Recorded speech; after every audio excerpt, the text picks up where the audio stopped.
Hello teachers, learners, and parents. Sir Jeff po, at your service.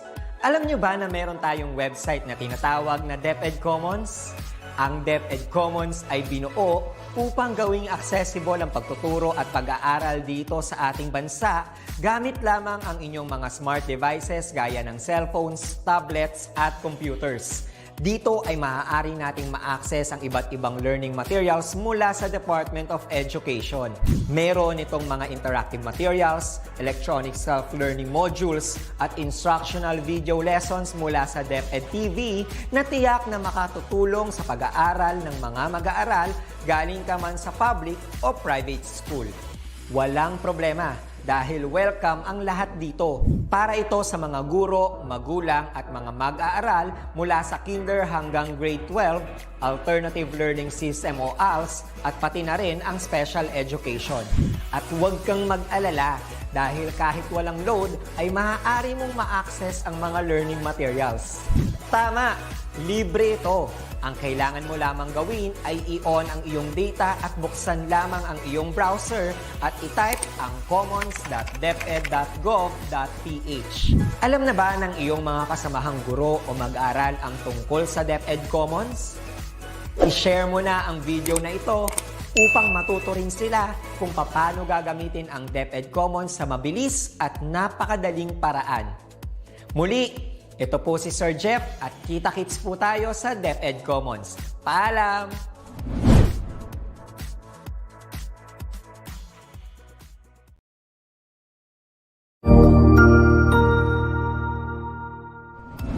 Magandang araw! Sir Wilbur po, at your service.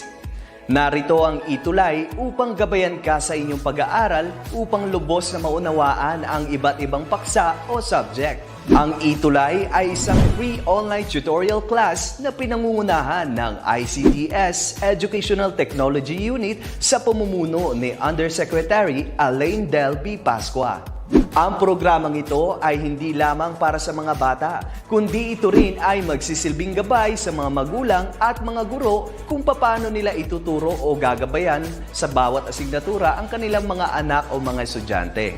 Sa kasalukuyan, ang self-learning module mula sa rehiyon ng Calabarzon at kilala sa tawag na pivot ang ginagamit sa ating ETULay online class. Kaya ano pang hinihintay ninyo? Ihanda na ang inyong mga ballpen o lapis, papel o kwaderno at samahan kaming itulay ang pagkatuto para sa bawat batang Pilipino.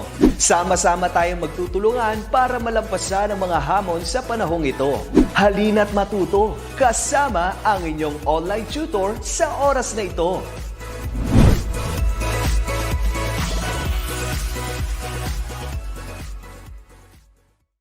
Doon! Hayaan mo na. Kita kanina. Hello. Magandang hapon po sa ating lahat. Magandang hapon po sa ating mga manonood na mga magulang, stakeholders, mga guro, lalo na yung ating mga ALS learners mula Luzon, Visayas at Mindanao. So, shout out po. Magandang hapon po kay Ma'am Marge Apundar, Ma'am Jenny B. Brapol, nanonood po ng live natin ngayon. Si Ma'am Marian Lee Villenas, si Ma'am Aida Aghang, si Ma'am Reggie Causo. So, a blessed afternoon po. And Sir Romel Lopez, watching from San Antonio Elementary School. Ma'am Marilu Lahunay, Ma'am Baby Deresa, Ma'am Candy Yusores, who's watching from Kanaan Integrated School, Alabel 1 District, Division of Sarangani. Hello din po at magandang hapon kay Mitch Urbano at Marilu Lahunay from Kibawe, West Bukidnon. Magandang hapon din po kay Elkina Marie, who's watching from Consolacion, Cagayan de Oro City. Magandang hapon po. Samahan niyo po akong itulay ang oras na ito para sa pagkatuto ng ating mga ALS learners. Para sa Learning Strand 1 na may paksang pang-araw-araw na balita. So hello din po kay Ma'am, kay Bam, Amelita Alcantara, who's watching from Laguna. Nikki Chim, who's watching from Palawan National School. And Marian Lee, who's watching from Pangasinan. So, ang topic po natin ngayon ay ang pang-araw-araw na balita. So, ang pang-araw-araw na balita, pagkatapos ng pag-aaral sa module na ito, ang bata natin ay inaasahan na maintindihan ang ulo ng balita o headlines at pangalawang ulo ng balita o sublines sa pahayagan.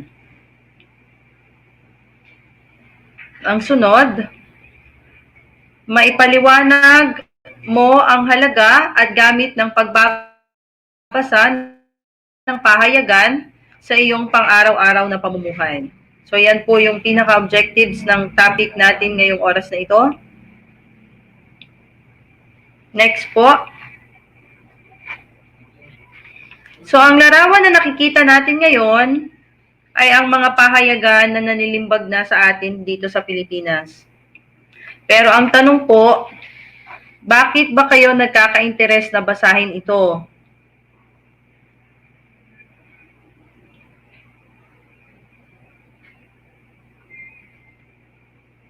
So, hello po sa ating mga manunood. So, ang tanong po ay, nagkaka-interest tayong basahin ng isang pahayagan dahil sa napakahalaga ng ulo nito. Itong ulo na to ang pumupukaw sa ating mambabasa para basahin natin ang balita. So, dahil po, next po sir. Dahil ang bawat balita ay may tinatawag na ulo ng balita o headlines. So ito ay naglalaman ng kabuuang ideya ng artikulo. So dun pa lang po sa ulo ng balita o headlines, napupukaw na ang ating interes para basahin ang isang pahayagan. Ginagawa natin ang pagbabasa ng pahayagan sapagkat isang napakahalagang pinagmumulan ito ng impormasyon. So, hindi lang ito para sa parte na ng ating pang-araw-araw ng pamumuhay. So, dahil ang pahayagan ay nagbibigay sa atin ng iba't ibang impormasyon. So, tignan mo kung maintindihan at mapapaliwanag mo ang mga sumusunod na ulo ng balita o headline. So, may example po ako dito. Tignan natin.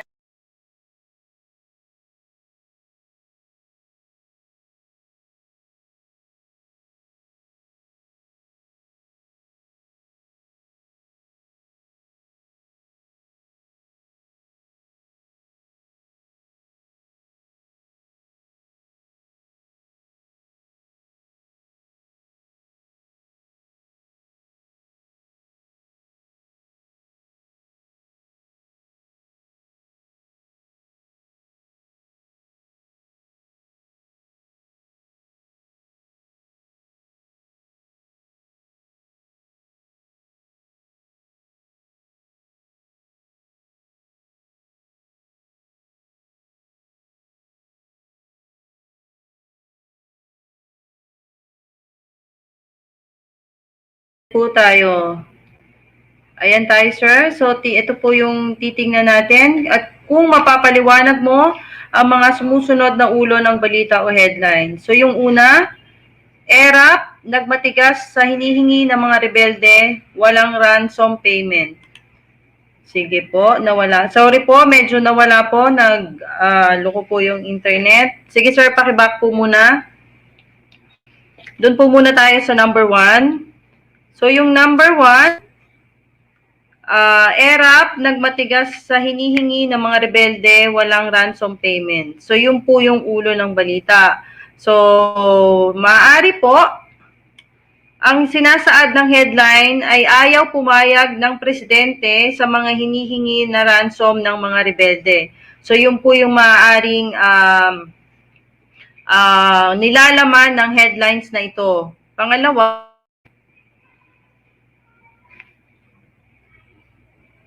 Pangalawa po, mga Pilipinong manlalaro lumipad patungong Sydney hangad ay ginto.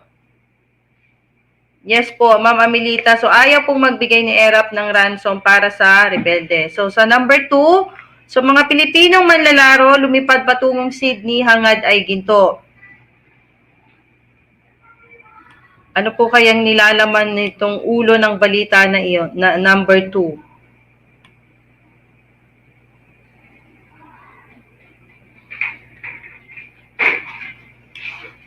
Gusto nilang manalo. Yes po. So, sa number 2, so isinasaad ng headline na patungo ng Sydney, Australia ang mga Pilipinong manlalaro upang lumahok sa Olympics.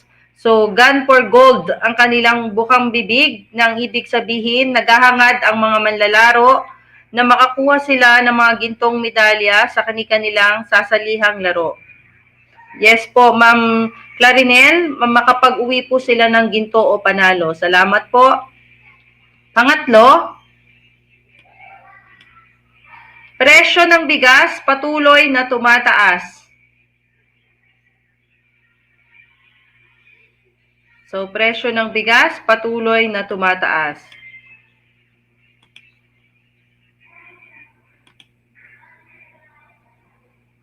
Anyone po sa ating live audience? O, sige po. For number 3, ito ay ang sinasabi ng headline na ito na patuloy na tumataas ang presyo ng bigas.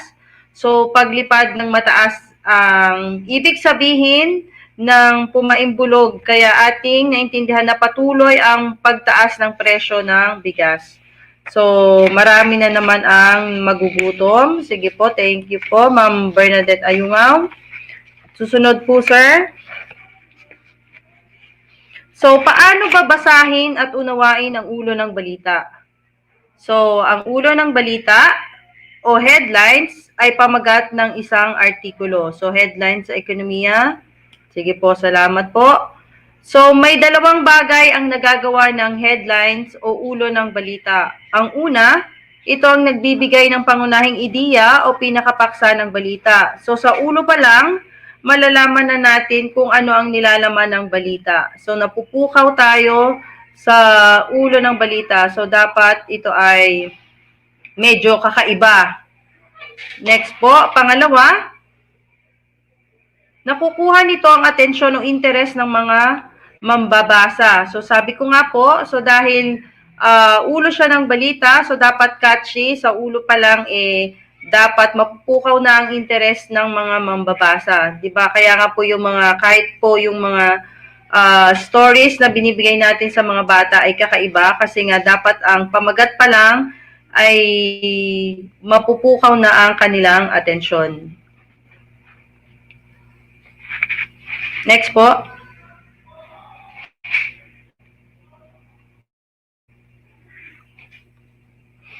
So, narito ang ilang mga halimbawa ng ulo ng balita at ilang bahagi ng nilalaman nito. Ang una, AFP, ligtas ang lahat ng bihag ni Paulo Romero at Ruel Pareño. Pangalawa,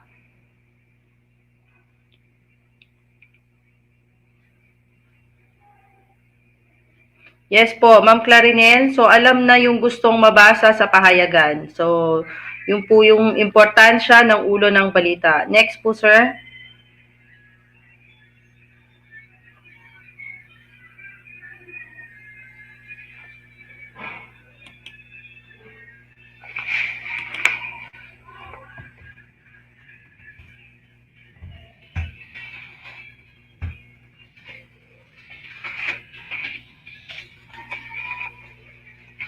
So, narito pa po ang ilang halimbawa ng ulo ng balita.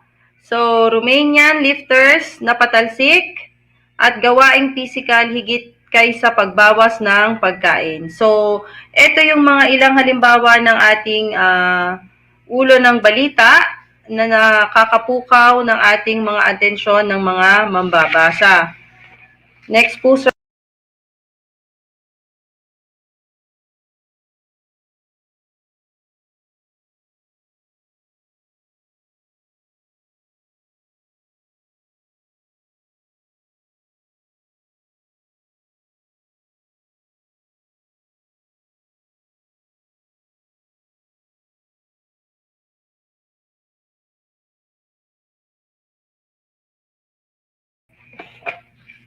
So, ano ba yung napansin natin sa binigay na halimbawa ng ulo ng mga balita?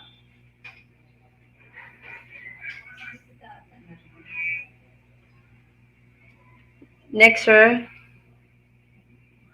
Sinasabing, ang ulo ng ng balita o headlines ay maikli at tiyak ang mga ito. So, yun naman po ang pinaka-importante. So, gumagamit ng mga tiyak na salita upang isalarawan ang kahulugan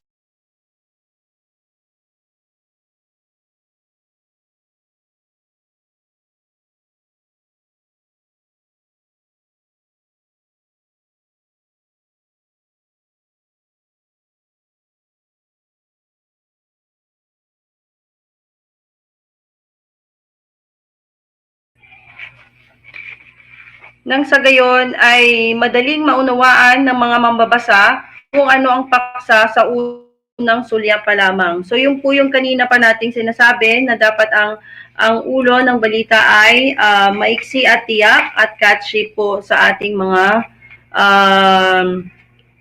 mambabasa. Tama po, ang ulo ng balita ang nagbibigay ng kabuang nilalaman ng balita. So salamat po. So sunod po, sir. At kung patuloy mong babasahin ang artikulo, makikita mo kung tungkol saan ang ulo ng balita. So, yan po yung sinasabi. So, mahalaga pala ang ulo ng balita. So, ang sunod,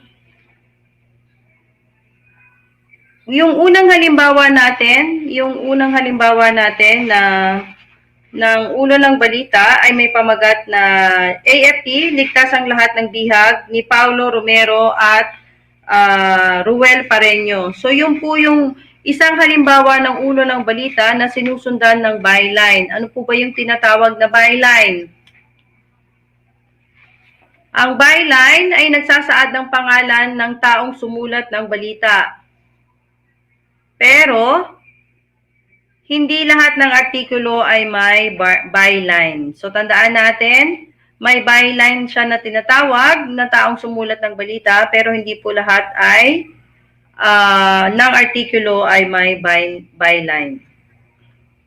Ang isang halimbawa po na mabibigay ko doon sa maikli, pababa po ako, sir.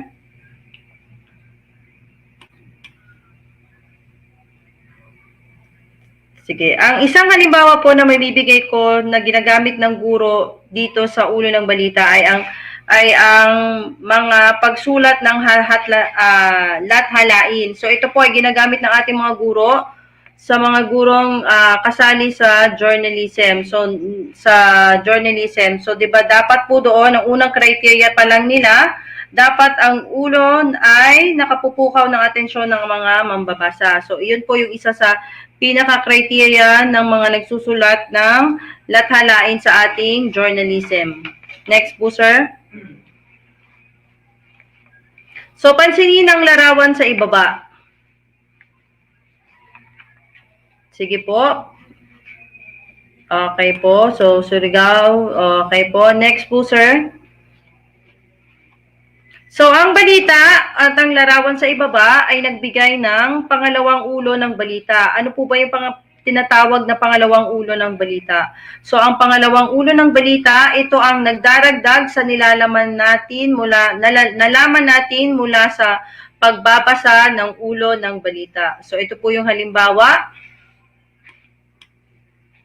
So, ayan po, base po sa larawan, ang naging pangalawang ulo ng balita ay yung tinataya ng mga dalubhasa ang patuloy na pag-ulan sa darating pang mga linggo. Pero ang ulo nito ay ang metro lumubog sa baha, 105 na wala ng bahay. So, ang isa pong pang binigay ng balita ay ang ulo ng balita at ang sunod ay ang sumulat.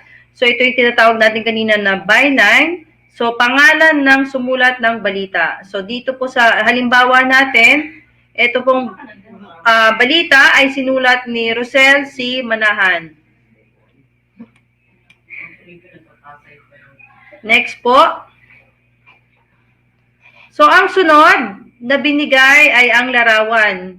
So, ang larawan ang nagbibigay diin sa laman ng artikulo at mga mensahe ng ulo ng balita. So, kung hindi masyadong maintindihan ng ating mga mambabasa, so tumitingin sila sa larawan. Lalo na yung ating mga medyo bata na mga nagbabasa ng balita. So, usually nakatingin po sila sa mga larawan. So, mahalaga po ang larawan sa pagbibigay din ng balita. Next po. Yes, ang pumupukaw na atensyon ng mambabasa. Salamat po, Ma'am Elsie Fernandez. So, caption. Ano po ba yung tinatawag natin na caption? Ang caption, ito ay parirala sa ilalim ng larawan na nagbibigay impormasyon tungkol dito, tulad ng mga tao sa larawan, ng pangyayari, ng lugar, kung saan kinuha ang larawan. So, ito po yung halimbawa ng caption. So, ayan po. So, lubog na tubig, lumulusong sa tubig ang mga nanirahan sa pulang lupa, Marikina. So, yun po yung halimbawa. Yes po, Ma'am Amelita, ito po rin po ay nagbibigay ng informasyon. Salamat po. Happy watching po, Ma'am Miles. So, dito naman ay subukan mong ibigay ang konsepto ng ulo ng mga balita. So, pagbibigay mo naman ng ulo ng balita, sige, ang makakahula po dito, you can send me message po para mag-send po ako ng GCash sa bilang premyo. Una po, sir, number 1. Kahapon, pinasaya ng sikat na basketballistang si Michael Cruz ang mga manonood sa Cuneta Astrodome nang pangunahan nito ang lamang na 24 na puntos ng Pure Beef Team. Tinalo ng Beefsters ang Milkmen sa score na 84-60. Yes po, Ma'am Clarinel, agaw pansin talaga yung larawan sa mga nagbabasa. Sige, salamat po. Sige po, sino po kaya ang makakapagbigay ng ulo ng balita dito?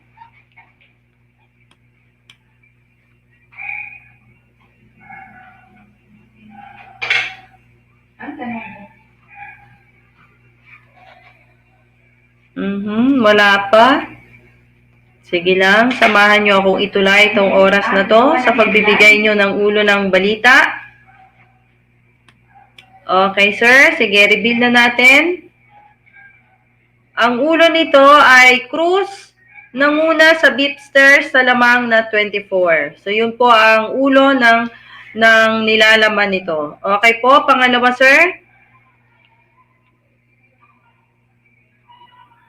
Ang pangalawa, inaresto kahapon sa kasong istapa ang opisyal ng Department of Health, DOH, na si Luis de los Reyes, iniulat na nagpapalabas ng falsipikadong tseke at falsipikadong dokumento si de los Reyes upang makakuha ng pera mula sa DOH. Sige, hello po Ma'am Jerus, watching from Kidapawan City Division. So, kay Ma'am Arlene de Asis po, ang sagot niya kanina ay Milkmen, pinataob ang Beefster. Sige po Ma'am, thank you po. Dito po kaya sa number 2, ano po kaya ang maaaring maging ulo nito?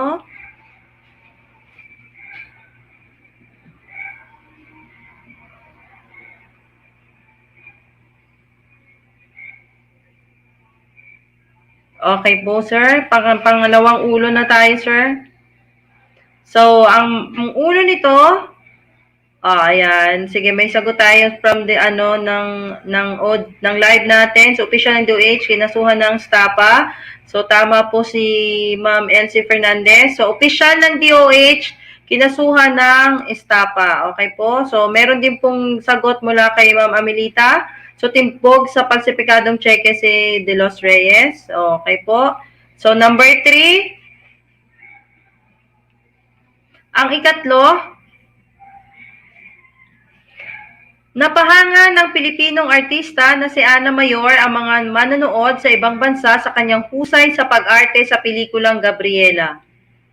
At nanalo ito ng 2 gantimpala na nakaraang Sabado.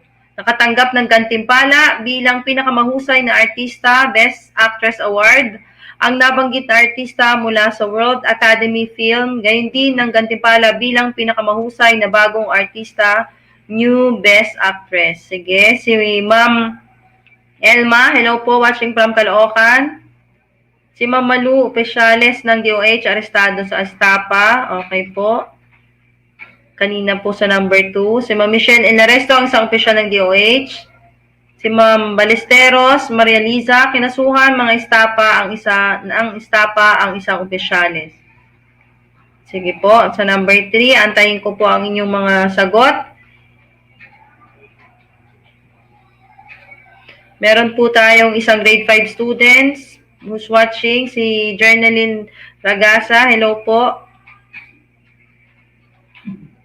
Sige, habang inaantay ko po ang sagot nyo dito sa number 3. So, meron po tayong comment from Ma'am Amelita. So, Filipina nakakuha ng mataas na karangalan.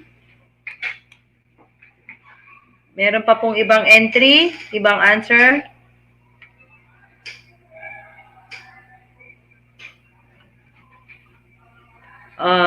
Kay Ma'am Clarinel, Pilipina, pinarangalan sa kausayan nito at nakatanggap ng gantimpala. So, Mayor, nasungkit ang Best Actress mula kay Ma'am Arlene De Asis. Ana Mayor na mayagpag. From Ma'am Bessie Kalubay, Ana Mayor nakasungkit ng Best Actress sa World Academy of Film. Sige, meron din po tayong grade 11 students who's watching. Diana Rose Fernando, magandang hapon po. So, ang ulo natin para sa pangatlo ay Phil Artista. So, pinaigsing Pilipinong artista, pinahanga ang mundo. So, dapat daw ay yun daw po ang pinakatamang ulo. So, Phil Artista, pinahanga ang mundo. Pang number 4. Pang-apat po.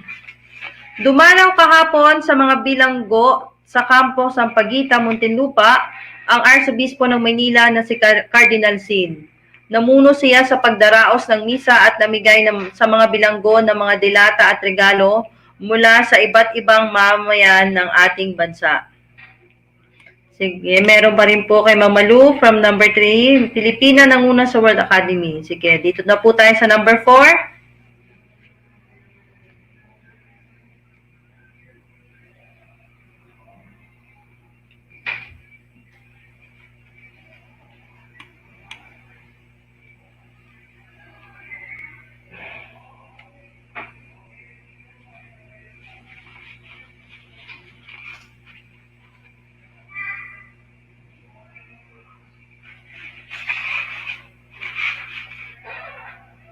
Number 4 na po, any Cardinal Sin na mahagi ng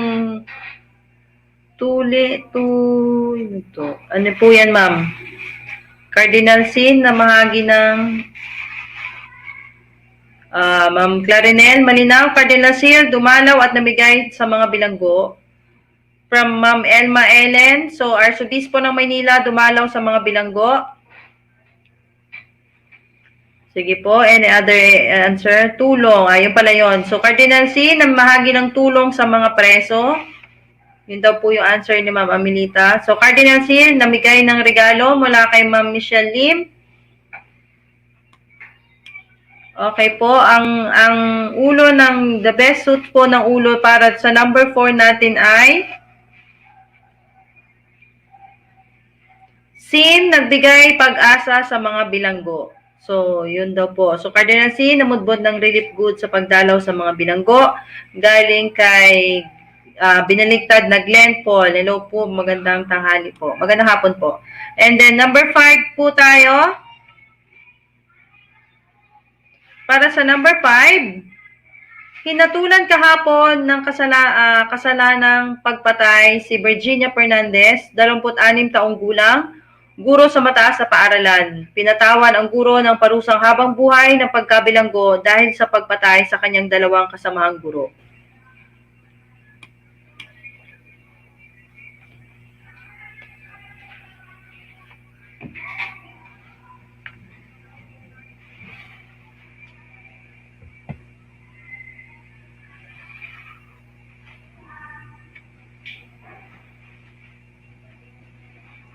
So, ayan po.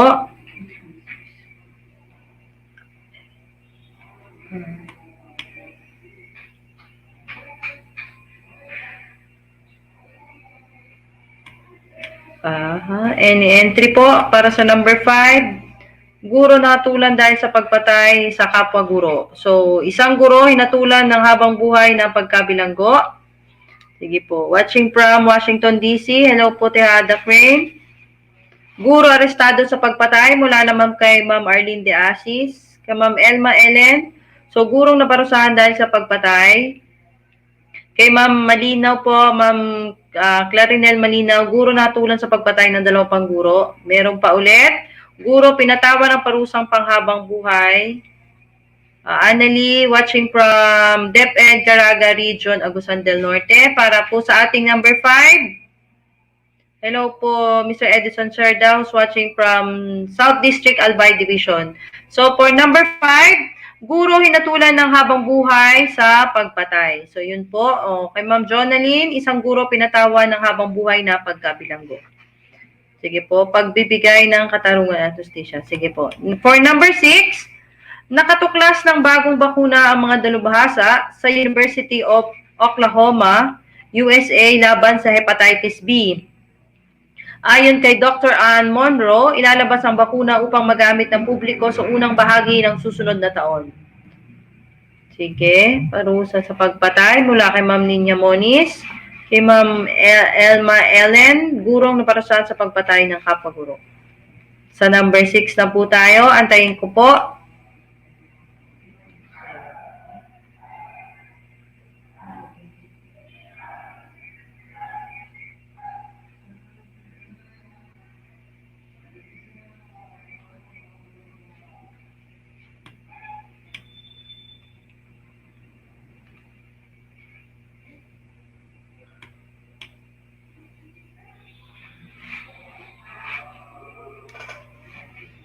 So, ayan. Wala pa tayong entry for number 6. Para sa pang-anim na ulo ng balita, base sa konsepto nito, ito ay, sige sir, number 6 na po tayo.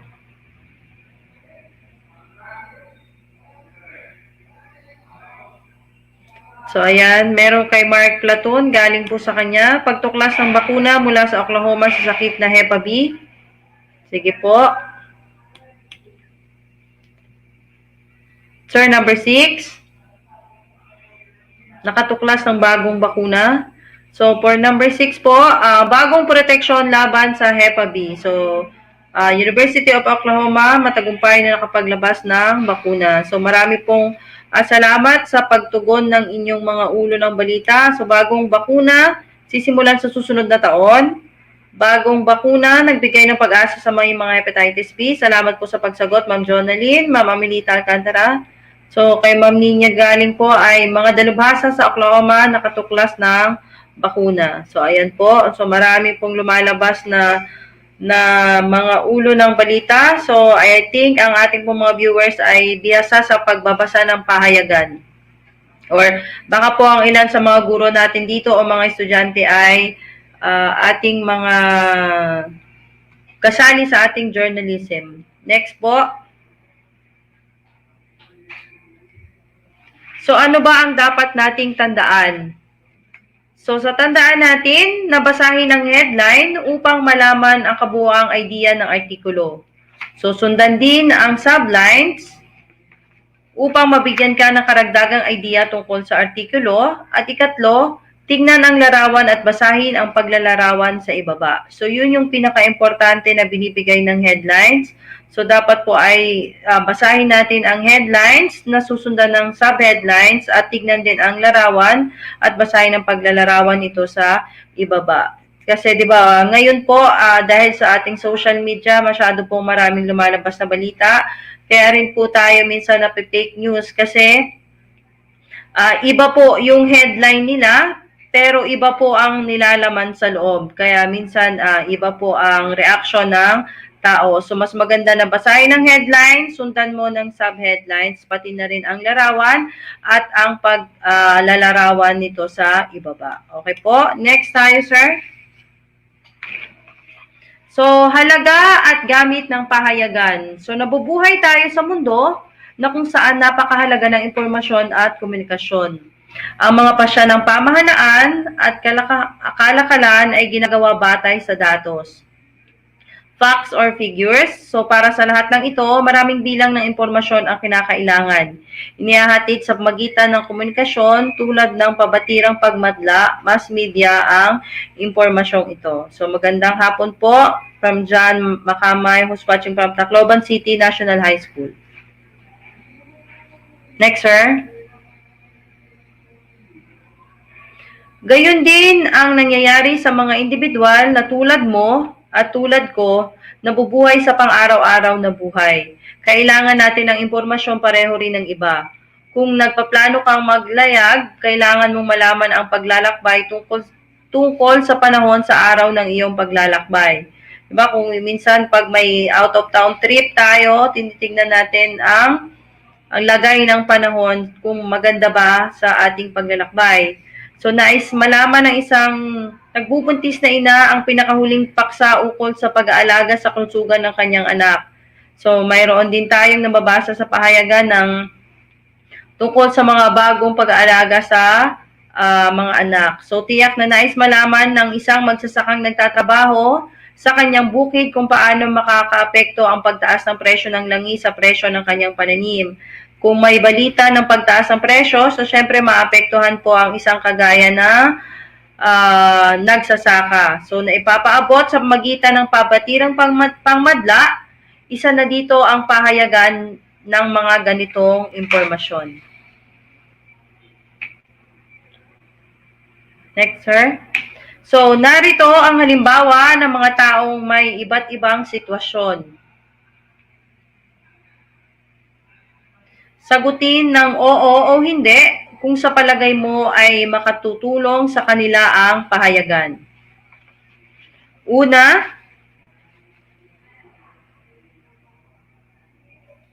magsasagawa ng operasyon sa puso si Dr. Reyes. Kamakailan lamang nalaman niya ang tungkol sa pinakahuling teknolohiya ng paggamit ng laser na makatutulong sa kanya sa pagsasagawa ng makatutulong ba sa kanya ang pagbabasa ng pahayagan?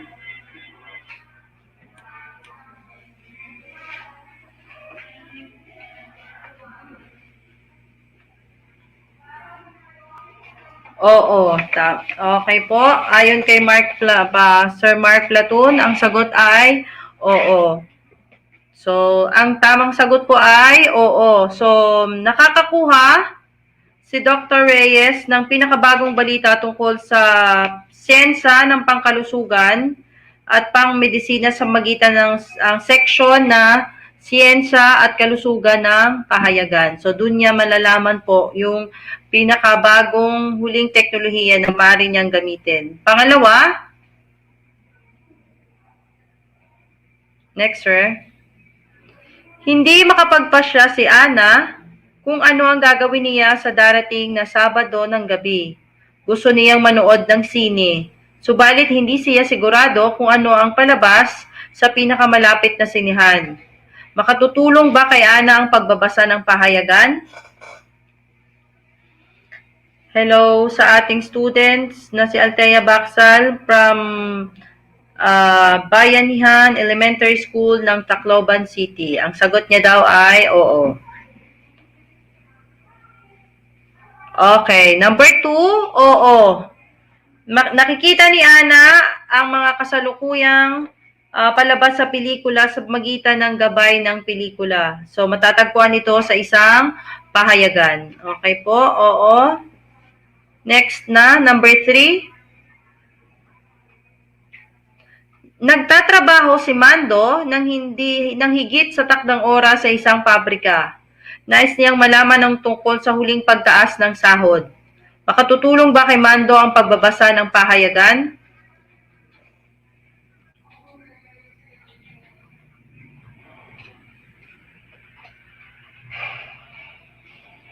Okay, dahil sabi po ni Sir Mark kanina, so dahil sa pagbabasa ng pahayagan, makakapamili ng pelikula. Entertainment page po. Tama si Mama Milita. So,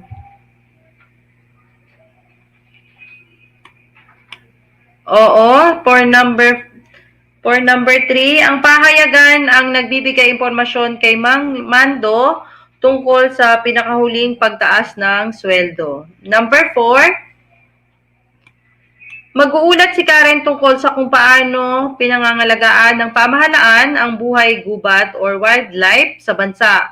Kailangan niyang malaman ang pinakahuling patakaran ng pamahalaan tungkol dito. Makatutulong ba kay Karen ang pagbabasa ng pahayagan?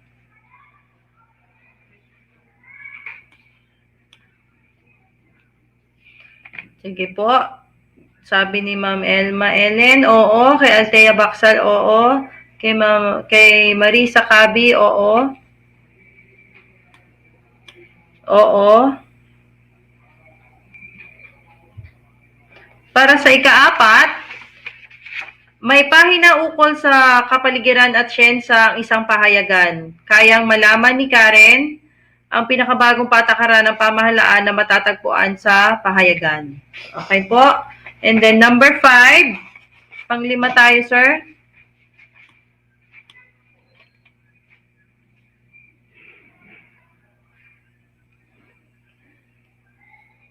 Next po, number 5.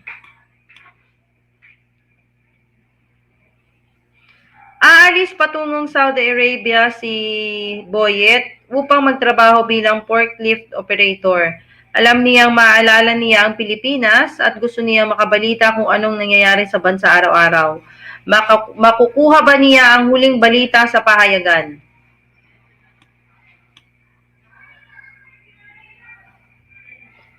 Okay po, base kay Sir Mark Platun, sapagkat makakakuha ng higit impormasyon sa kanyang ulat. Salamat po. Okay po, pang-5 natin ay may sumagot na po sa atin na oo. Okay, oo. Kay Sir Mark naman ay hindi. So, ang sagot diyan ay oo. Sa pagitan ng pagbabasa ni Boyet ng pahayagan, madali niyang nalaman ang araw-araw na pangyayari sa ating bansa. Opo, oo. Kay Althea Pontilla riyan, oo. Marisa Cabi, oo. Next po, pang-6. Katatapos lamang ni Marie sa kanyang kurso sa komersyo nitong taon. Interesado siyang makahanap ng trabaho para sa kanyang sarili sa isang accounting firm. Makatutulong ba sa kanya ang pagbabasa ng pahayagan?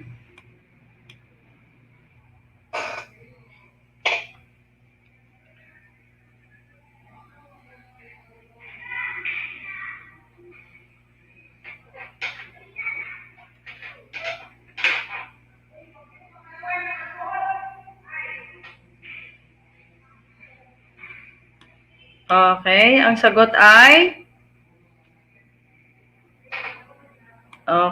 sagot ay oo. Para sa ika-6, kaya ni Marie makahanap ng trabaho sa pagitan ng classified ads ng pahayagan. So may bahagi po ng pahayagan na classified ads. Ito ang section kung saan inilalathala ang mga bakanteng trabaho ng mga kumpanya. So, opo, makakatulong. Okay po, next na tayo. Nagbabalak si Aling Minda na mag-picnic bukas sa baybay dagat kasama ang kanyang mga anak. Inaasam niyang magiging mainit ang panahon sa araw ng picnic. Ang tanong po, malalaman ba ni Aling Minda ang tungkol sa panahon mula sa pahayagan? Malalaman ba ni Aling Minda ang tungkol sa panahon mula sa pahayagan?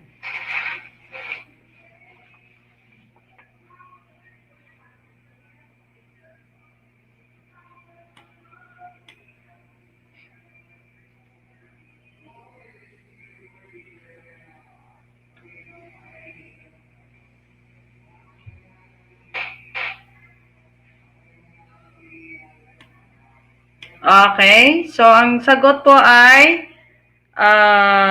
oo, malalaman ni Aling Minda ang sa pahayagan ng araw-araw na balita tungkol sa panahon.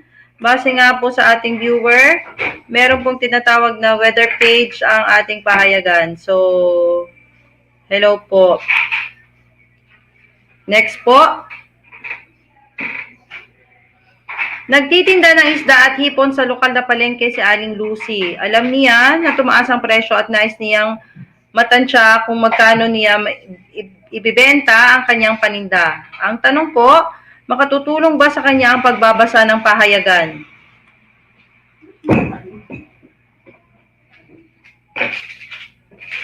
Okay po. O, yung kanina po, sabi ni Ma'am Elma, opo, sa weather forecast. So, meron pong ganun, makakatulong po yun kay Aling Minda.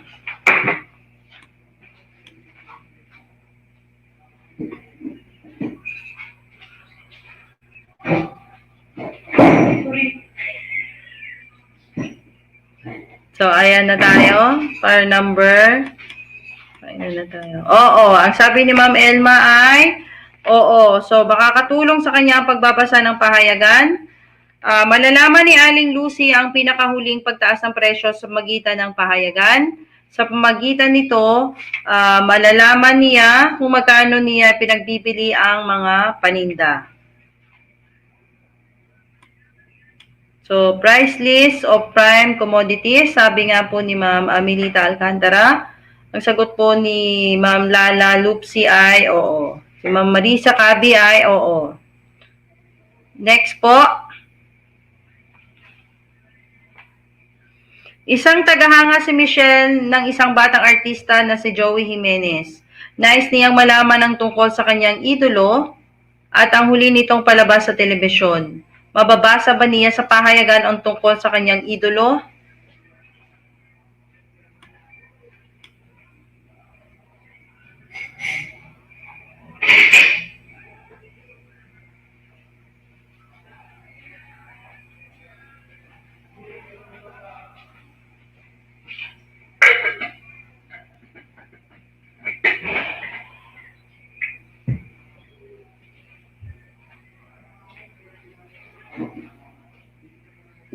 Okay, sige. Ang sagot ay oo. So, entertainment page.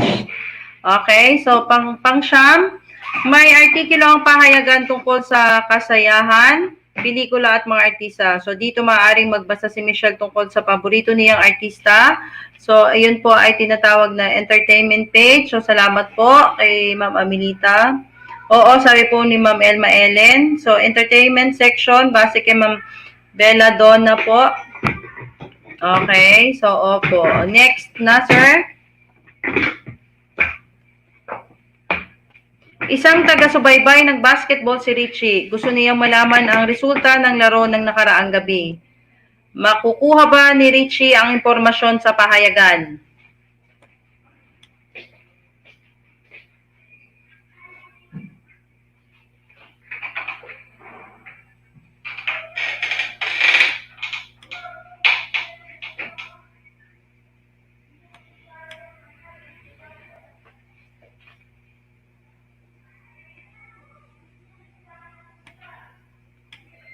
Okay, so ang sagot daw ay oo, base kay Ma'am Amelita Alcantara. So, oo, may tinatawag na sports news page. Oo po. Base kay Marilyn Barbarona, kay Ma'am Elma Ellen, oo. Kay Ma'am Des Gutlay, oo. Kay Mark Escoba, oo. Altea Baka, oo. So, balitang sports, opo. So, marami pang malalaman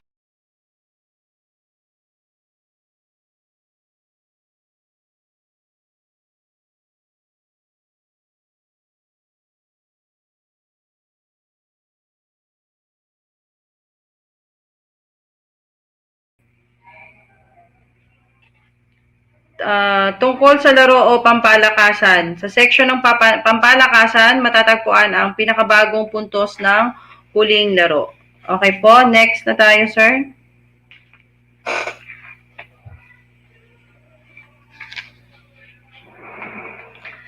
Isang paraan ng komunikasyon o pakikipagtalastasan sa malaking bilang ng mga tao ang pabatirang pangmadla o mass media. So, mabisang na isasagawa ito sa pamagitan ng pamamahayag. Kabilang dito ang telebisyon at radyo at sa pamagitan ng paglilimbag tulad ng pahayagan, magazines at dyaryo or tabloids.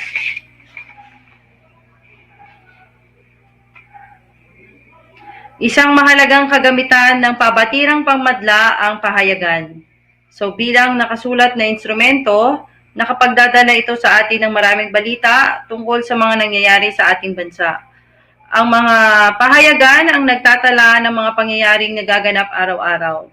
Ang mga ito rin ang nagtuturo at nagpapabatid sa atin tungkol sa pinakahuling pangyayari sa. So, ang pahayagan ay nagtatala sa atin ng pinakahuling pangyayari sa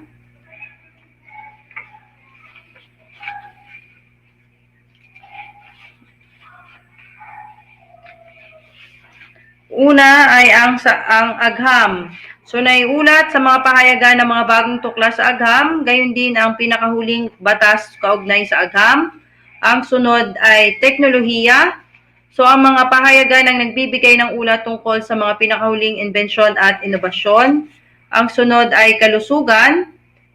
Pag-aralan ang tungkol sa pinakahuling pangangalagang pangkalusugan sa magitan ng pahayagan. Ang sunod ay kapaligiran, alamin ang tungkol sa mga batas at mga balita sa kapaligiran. At ang huli ay ang aliwan o libangan. So, basahin ang tungkol sa pinakahuling pelikula, musika, artista, mga awit, uso at likha.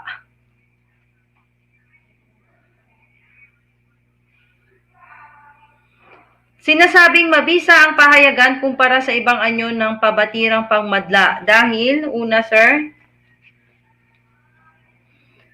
ang pahayagan daw ay mababasa ng paulit-ulit. So dahil nabibili siya ng pang-araw-araw, so yung binili mong pahayagan kahapon, maaari mo pa rin siyang basahin ngayon. So 'di ba ang ilan sa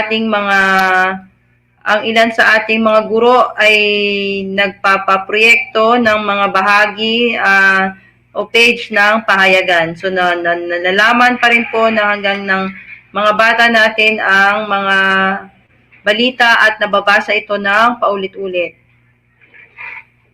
Pangalawa, hindi magastos na paraan ng pag-iipon ng impormasyon.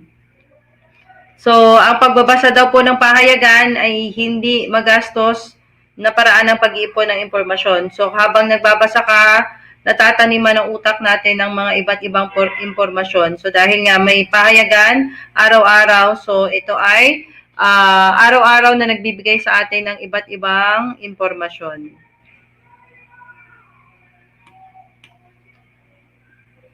Ang sunod, nakaabot sa mga taga-subaybay kahit sa mga lugar na hindi naabot ng telebisyon at radyo. So dahil may satellite ang TV at radyo, so ang pahayagan ay naaabot nito ang mga mambabasa kahit saan mang lugar.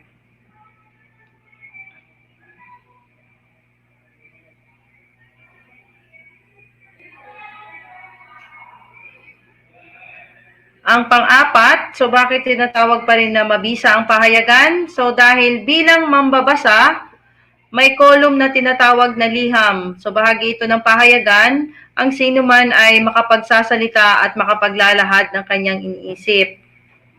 So kaya daw siya mabisa. At ang ikalima, malaya ring magpahayag ang mga manunulat ng kanilang kuro-kuro sa kanilang column sa pahayagan. So, may ganung column po sa pahayagan na ang manunulat ay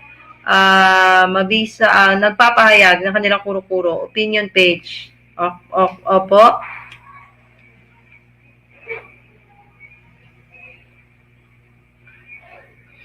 So, ano ba ang dapat nating tandaan?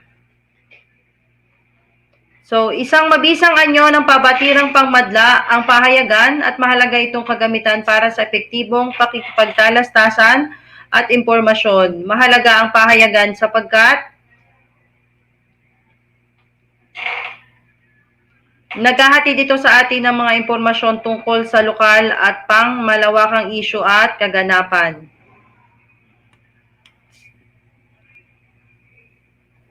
Sunod.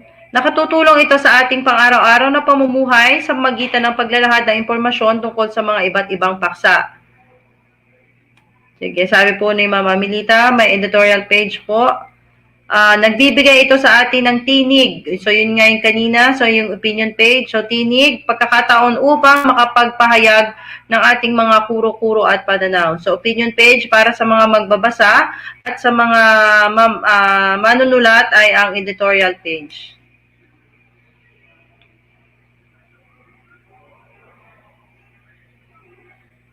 Okay po. So, dyan po nagtatapos ang ating aralin ngayong araw na ito. Salamat po sa pagsama sa akin sa online tutorial ng ALS Learning Strand 1 na may pamagat na pang-araw-araw na balita. So, ulit po, ako po si Tutor Rio mula sa SDO Makati ng Bangkal Elementary School 1.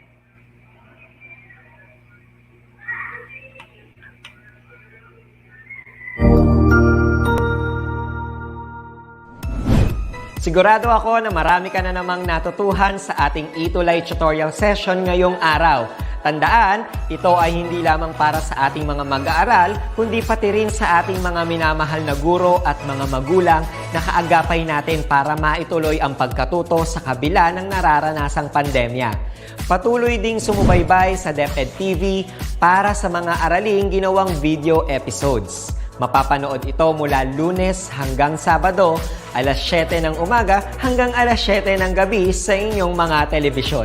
Abangan bukas mula 1:00 ng tanghali ang iba pang aralin sa ating ETULay free online tutorial session sa English. I-like and subscribe at manatiling nakasubaybay sa ating ETULay tutorial session sa DepEd Edtech Unit FB page at Educational Technology Unit channel sa YouTube at sa DepEd Tayo at DepEd Philippines social media accounts. Paalam!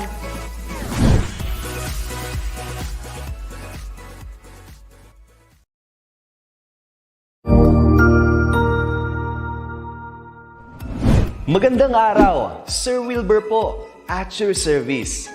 Narito ang ETULay upang gabayan ka sa inyong pag-aaral upang lubos na maunawaan ang iba't ibang paksa o subject. Ang ETULay ay isang free online tutorial class na pinangungunahan ng ICTS Educational Technology Unit sa pamumuno ni Undersecretary Elaine Del B. Pascua. Ang programang ito ay hindi lamang para sa mga bata, kundi ito rin ay magsisilbing gabay sa mga magulang at mga guro kung paano nila ituturo o gagabayan sa bawat asignatura ang kanilang mga anak o mga estudyante. Sa kasalukuyan, ang self-learning module mula sa rehiyon ng Calabarzon at kilala sa tawag na pivot ang ginagamit sa ating ETULay online class. Kaya ano pang hinihintay ninyo? Ihanda na ang inyong mga ballpen o lapis, papel o kwaderno at samahan kaming itulay ang pagkatuto para sa bawat batang Pilipino. Sama-sama tayong magtutulungan para malampasan ang mga hamon sa panahong ito. Halina't matuto kasama ang inyong online tutor sa oras na ito.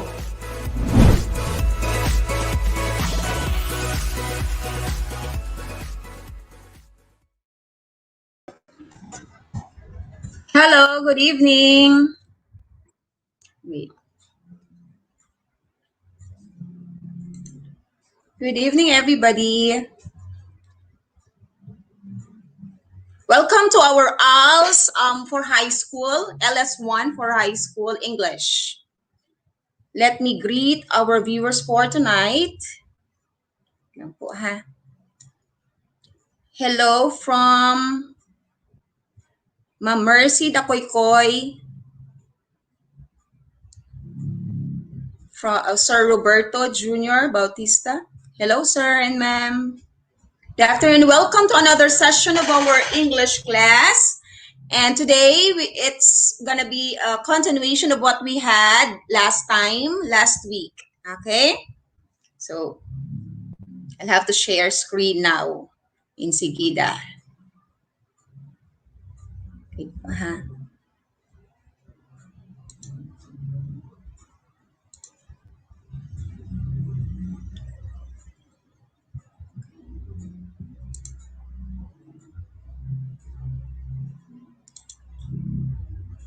Okay, wait.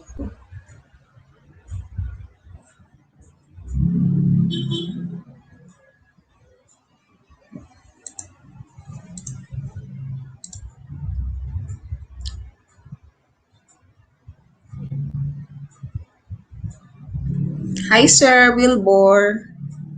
Can I be seen now? Hello. Okay. Sir Wilbur, is my PowerPoint already okay? Yes po, Hello ma'am. from Full screen na lang po. Slideshow. Okay. Ang galing niyo, Ma'am Jesus. Share din ang ano. Okay, sir. Ha?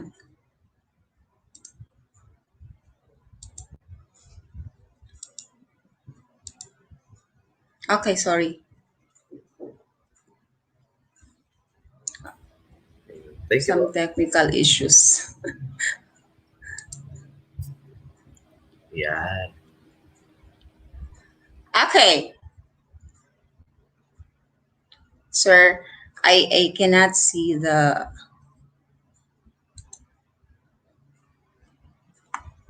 Okay. I cannot see the comments.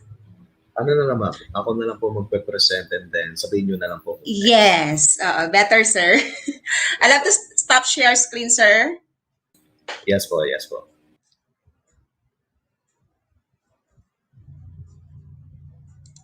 Okay. Sorry for some technical issues. Hello, my Myra, San Francisco. From SPED Center, Buhi, Camarines Sur.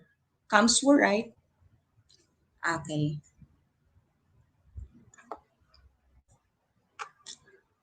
Okay, sir? Okay na po, ma'am.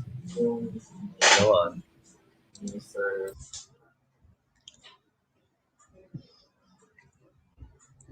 I'll have to stop share.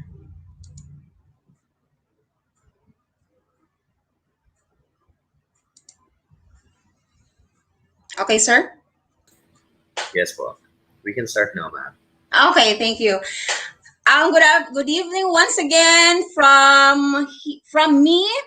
I am Tutor Nurin from SDO Muntinlupa. I'd like to, before we start, I'd like to greet our viewers for tonight. Hi, Ma'am Amor Pateño from Gutalak National High School. And also Ma'am Amelita Era Alcantara from Laguna, watching from Laguna. Hi, Ma'am. From, yes, Ma'am Myra San Francisco. And Ma'am Bella Donna, si Ma'am Bella Donna, very consistent. Last time din, nandyan din siya. Magka-award na yan si Ma'am Bella Donna sa akin. Okay, let's start. As I've said earlier, this lesson is a continuation of what we had last time. I hope somebody can still remember our topic last Monday. We talked about what? Do we have viewers now who also watched our live last Monday? ICT student watching from Palawan. Hi, Charles, Byron, Armesa Diaz. Okay, our topic last time was a language of our own. That was lesson 1 and 2. And for today, we will be finishing the whole module of the first module. But this time, we will be discussing lesson 3 and 4. Still a language of our own. It's just a continuation. Next slide, sir. Okay, let's recall, okay? Let's recall muna ha, what happened last time. What did we discuss? How did we differentiate language and dialect? Watching from Munoz Elementary School, Ma'am Berna. Okay, as we knew last time, language is a system of communication used by a great number of people, like the whole country, okay? Like our national language, okay? So if a certain language is spoken by the whole country or by the scope is too wide or too big, then that's what you call language. A dialect is a different version of a certain language spoken by a smaller group of people, just like what we have the Tagalog. Tagalog is a language, but when you go to Batangas, they have Batangueño, but still Tagalog, but they have their own unique words Yung mga taga-Batanggenyo, no? Ang ganda nila pakinggan, but still Tagalog. Okay? Tagalog pa rin yung language nila, pero meron silang sarili. May sarili silang tono, may sarili silang words, may sarili silang adlibs. Okay? Watching from Dapitan, Ma'am Cora. Next, sir. Okay? Last time also, we discussed about 8 major languages in the Philippines. And what are they? Can anyone give me one language in the Philippines? Sinong pwedeng magbigay sa akin? Anybody from the group? Ano yan? Before I give the 8 languages of that we have in the Philippines, sinong pwedeng magbigay sa akin ng isang language in the Philippines? Wala. Parang late mag-ano sa akin. Dumating yung mga message. Hiligaynon, Sir Ariel. Hiligaynon, Pangasinense, Ma'am Amelita. What else? Okay, we already have 2. Hiligaynon, Pangasinense or Pangasinan. We also have Kalaranan. Kalaranan is what place, Ma'am Carmelita? Tagalog, yes. Kapampangan. What else? We have 1, 2, 3, 4. We still need another 4. Okay, what are these? Another 4. Kapampangan, Tagalog, Pangasinense, Hiligaynon. What else? I think a lot of people are speaking this language. Ilocano also. Ilocano, we have 5. So we need 3 more. 3 more languages. Mayroon ng Kapampangan. Go tayo sa southern part of the Philippines. And then, of course, the northern part, we have the Ilocano. Very good. And Buholano, that's part of Bisaya. And we call Bisaya Cebuano. Yan, dialect yung Bisaya. Kasi when we go to Cebu, they speak Cebuano. But mga kalapit niyang mga places nila, iba yung mga Bisaya nila. We have Buholanon. Iba part din parang siyang Bisaya. But this time, ang mga Buholano, may mga sarili silang tono. May sarili silang mga words na doon lang matatagpuan sa kanila. Bicolano, Bicol, and that's the last thing. Okay? So we have 8 major languages in the Philippines. As we discussed last time, these are, sir, these are Ilocano, okay? Pangasinan, and then Pampanga or Kapampangan, Pangasinense, like that. Tagalog, the 5th one is Bicol, Bicol, Bicolano or Bicolana. Cebuano. 7th, Hiligaynon or Ilonggo. And the last one is, of course, Waray, Samarnon. Okay, yung mga taga-Samar. Okay, may Panggalatog, that's part of Pangasinan, if I'm not mistaken. Right, Ma'am Bella? Okay. Okay, next, sir. Okay, last time also we had this diagram. This one illustrates our national language. Long before the Spaniards came to the Philippines, our ancestors had already their own language. But before, when the Spaniards came, so the Spaniards introduced Spanish, of course, so that they can manipulate somehow the Filipinos, our ancestors at that time. From Spanish, our language evolved to English. So the next group that colonized us were the Americans. So Americans introduced English, and then we had our own na. From English, pumunta na tayo sa next, sir. Tagalog in 1937 as initiated by President Quezon. Okay, next to Tagalog. Ang Tagalog, ang daming umangal kasi bakit Tagalog? Okay, bakit hindi Cebuano? Bakit hindi Ilocano? Bakit hindi Hiligaynon? So, nag-evolve naman from Tagalog, nagiging Filipino in 1959. Pero ang Filipino kasi still based in Tagalog, but Filipino this time is masyado siyang malalim. Like when you say salimpawpaw. What is salimpawpaw? What is salimpawpaw ba as we talked last time? Ano yung salimpawpaw? Very good si Ma'am Sylvia, na-enumerate lahat. Okay. Ano yung salimpawpaw? Ano yung salimpawpaw? At salimpwet. Salimpwet at sipnayan. Okay? Salimpawpaw is airplane. And then, salumpwet is, ano yon? Ang lalim ng Tagalog, ng Filipino, ng Pilipino. Okay? What's salumpwet? Langit, mga Melita. Ano yung salumpwet? Still remember? Upuan or chair. And then we have this sipnayan. Ano ba yung sipnayan na yan? Ano yung sipnayan? Mahirap yung sipnayan. Ano kaya yun? Parang isa, no, not isa, nag-iisang pinakamahirap para sa akin. Yes, sipnayan is math. Ang hirap ng math ng sipnayan, no?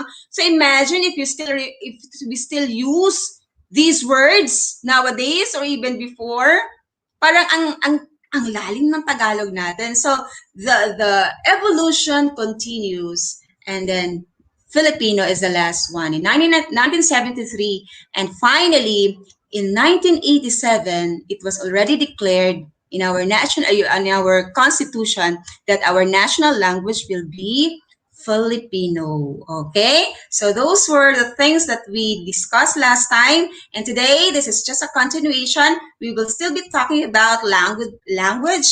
We will still be talking about Filipino and English. Okay, papasok na natin si English ngayon, ha? Okay, let's continue. Hindi tayo, sir. Okay? Filipinos speak Filipino. Of course, we are Filipino. Okay? So we speak, majority of us, not majority, but maybe maybe 99% of us can understand Filipino. Maybe hindi masyadong nakakasulat or pero nakakaintindi tayo sa Filipino words. Okay? Because that is our national language. But try to look at this sentence. Okay? Basahin natin, ha? Pumasok ang guro sa silid-aralan, dala ang kanyang mga aklat. Sumulat siya sa pisara sa pamamagitan ng tisa at inutusan niya ang mga mag-aaral na kunin ang kanilang mga takdang aralin. Ano yan? May mga words ba dyan na mahirap? Or are there words in the sentence that you think deep Tagalog, deep Filipino? Alin dyan ang medyo nowadays hindi na natin masyadong ginagamit? Okay, give me one. Give me one. In that sentence, alin dyan ang medyo, ano to parang ang lalim naman. Okay, which word? Or what? Tisa. Okay, ano kaya yung tisa? No, parang tiyesa lang atang alam natin eh. What else? Tisa is one. Okay, tisa is one. And what else? Ano pang meron siya na medyo mahirap intindihin? Watching from Malitbog, Ma'am Marilyn. Malitbog is in Bukidnon, right, ma'am? Yes, tisa is chalk. Yes, Ma'am Sylvia, later. Okay, what else? Only tisa? I think of all the words, pisara, yes, pisara, but we are familiar with pisara. Tisa ang pinakamalala dyan, no? Pisari is part of the words there that are difficult, not difficult, medyo deep, medyo malalim na siya ang Tagalog niya, okay? We have tisa, we have pisara, what else? We have takdang aralin, very good, Ma'am Sylvia. Pisara, what else? We have three. We still have one, parang isa pa. Silid-aralan, ay dalawa pa pala. Two more words na masyadong lalim. May mga words naman mas gamit. May counterpart pa naman siya na words eh. Okay? Still have two more. I'll have to give na, ha? Okay. Oh yes, silid-aralan. Okay, Sir Chris. Sir Chris. Oh, parang lalaki si Sir. Sir Chris. Okay? Silid-aralan. Okay, we have. Okay, sir, next slide, please. You try to compare this. Ayan. Ano yung mga words na pinalitan natin this time? Pumasok ang teacher sa classroom. Dala ang kanyang mga libro. Sumulat siya sa blackboard sa pamamagitan ng chalk at inutusan niya ang mga estudyante na kunin ang kanilang mga assignment. Okay, what are these words that we replaced? One is classroom, silid-aralan, right? Next is libro for aklat. Yes, mag-aaral. Very good. Okay? Another one is blackboard. Pisara. O, pakibura nga ang pisara. Pakibura nga mga sulat sa pisara. Only few use that word nowadays. No? Kasi, ang lalim naman nun. Okay? Pisara talaga. Okay? Sa pamamagitan ng chalk kaysa tisa. O, pabili nga ng tisa doon. Piso lang. At inutusan niya ang mga estudyante, instead of mag-aaral, we use estudyante. Na kunin ang mga assignment instead of takdang aralin. Teacher, yes, very good, sorry po. Meron palang teacher. Okay? Pumasok ang teacher sa guro. Okay? But guro nowadays still used. Okay? Sino yung guro mo? Pero mas gamit natin yung sino teacher mo. Okay? Parang ganon. Okay? See? May pagbabago. Okay? And that's why we use Filipino. Kasi bakit ba? What have you observed with Filipino words compared to Tagalog? Ano yun? Ano yun napapansin nyo? Okay, next slide po, sir. Okay, let's try. Okay? Okay, let's compare ha. We had this already. From guro, naging teacher. Silid-aralan, naging classroom. Aklat, naging libro. Pisara, blackboard. Tisa, chalk. Mag-aaral, estudyante. Takdang aralin, assignment. Okay, see the comparison of these words from Tagalog to Filipino. Okay, of course, nowadays we use the column of Filipino, right? Teacher. Sino teacher mo? Classroom. Asan ang classroom mo? But sounds, what have you noticed? This is already in table format. What have you noticed to the Filipino words? Ang layo nila, di ba? If you try to analyze, isa pisara, hindi naman siya naging pisaran like that. So it completely misspelled, completely respelled words. What have you noticed? Where did we derive these words, these Filipino words? Tutor. It's real. What have you noticed to the Filipino words? Parang sound siya ng, spelled in Tagalog. Spelled in Tagalog, but originally we derived these words in what?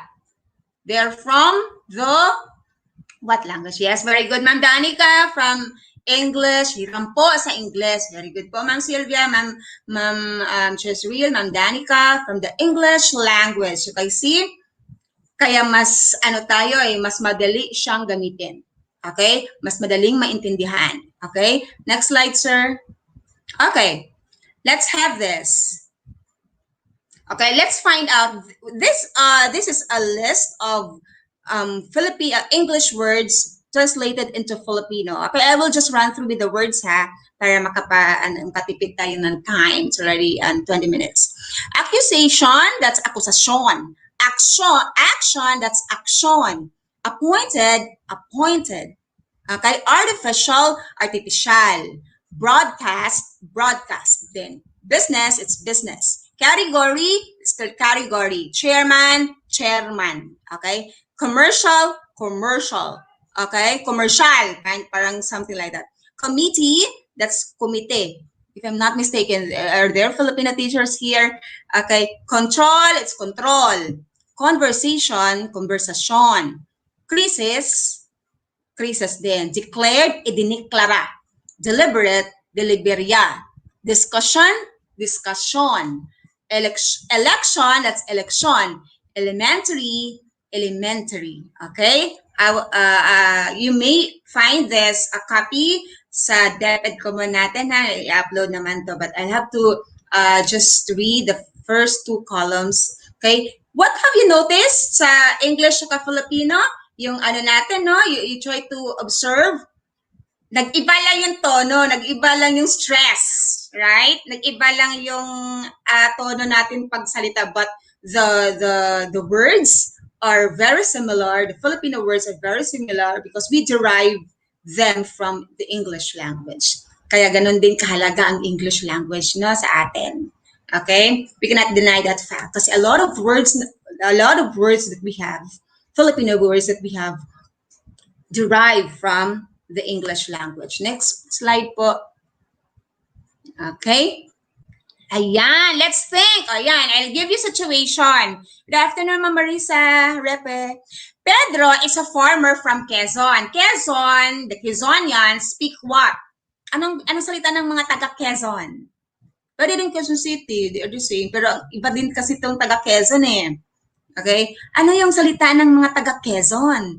He speaks Tagalog. Okay? Malalim. Okay? He wants to sell the rice and corn that he harvests to buyers in Samar. Samareños speak Waray. Ayan na. Paano parang hirap no? Waray, Tagalog. Parang Tagalog, Bisaya. Okay? Parang mahirap siyang parang completely different languages. Kung sabi natin kasing Tagalog, Bicol, may similarity kasi geographically, ang lapit lang nila. Kasi nagmamatter din niya sa layo ng lugar. Kaya medyo nagkakasimilar yung mga language nila. How can Pedro communicate with them? Okay, how will this farmer communicate with the Samareños? Okay. Anong gagamitin niya? English, Filipino, or Waray? English pero Tagalog pronunciation. That's it. That's correct.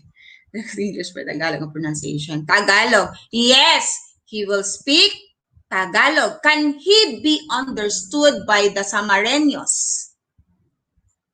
Filipino. Can he Tagalog or Filipino or just the national language? Can he be understood by the Samareños? Yes or no? Of course, it's a yes. Okay? Kaya nga, kailangan natin talaga ang Filipino. Pag sabihin mong Tagalog, ang daming sumakay pa ako ng salimpaw-paw, ganyan. Sabi, ano yung salimpaw-paw? Sabi ng mga Samareños. So there will be delay of transaction. Kasi business to eh. May delay. Pag may language barrier, ang bagal ng deal. Hindi pa masilyuhan kasi nag-iisip pa eh. Ano pa kayo sa ibig sabihin ng sinabing salimpaw-paw? Okay? How can Pedro communicate with them? Kasi he will speak in Filipino. A little bit. Okay. Slight. Okay. Use the national language. That's it, Ma'am Bella. Next, sir. Another scenario. Vina is a singer. She's currently recording her next album. She wants a greater number of Filipinos to understand and appreciate her songs. As a singer, what should she do? Ano gagawin niya? I-singer siya. Gusto niya mag-record ng album. May mga estudyante ba tayong mga ALS dito? So that you could easily answer your module. These are all coming from your module. Kaya kung if you follow our tutorial every week, mabilis na lang mag-answer pag makinig ka. Okay? Good evening, ma'am. Ma'am Elizabeth Sahonia. Okay. Ano po? Okay?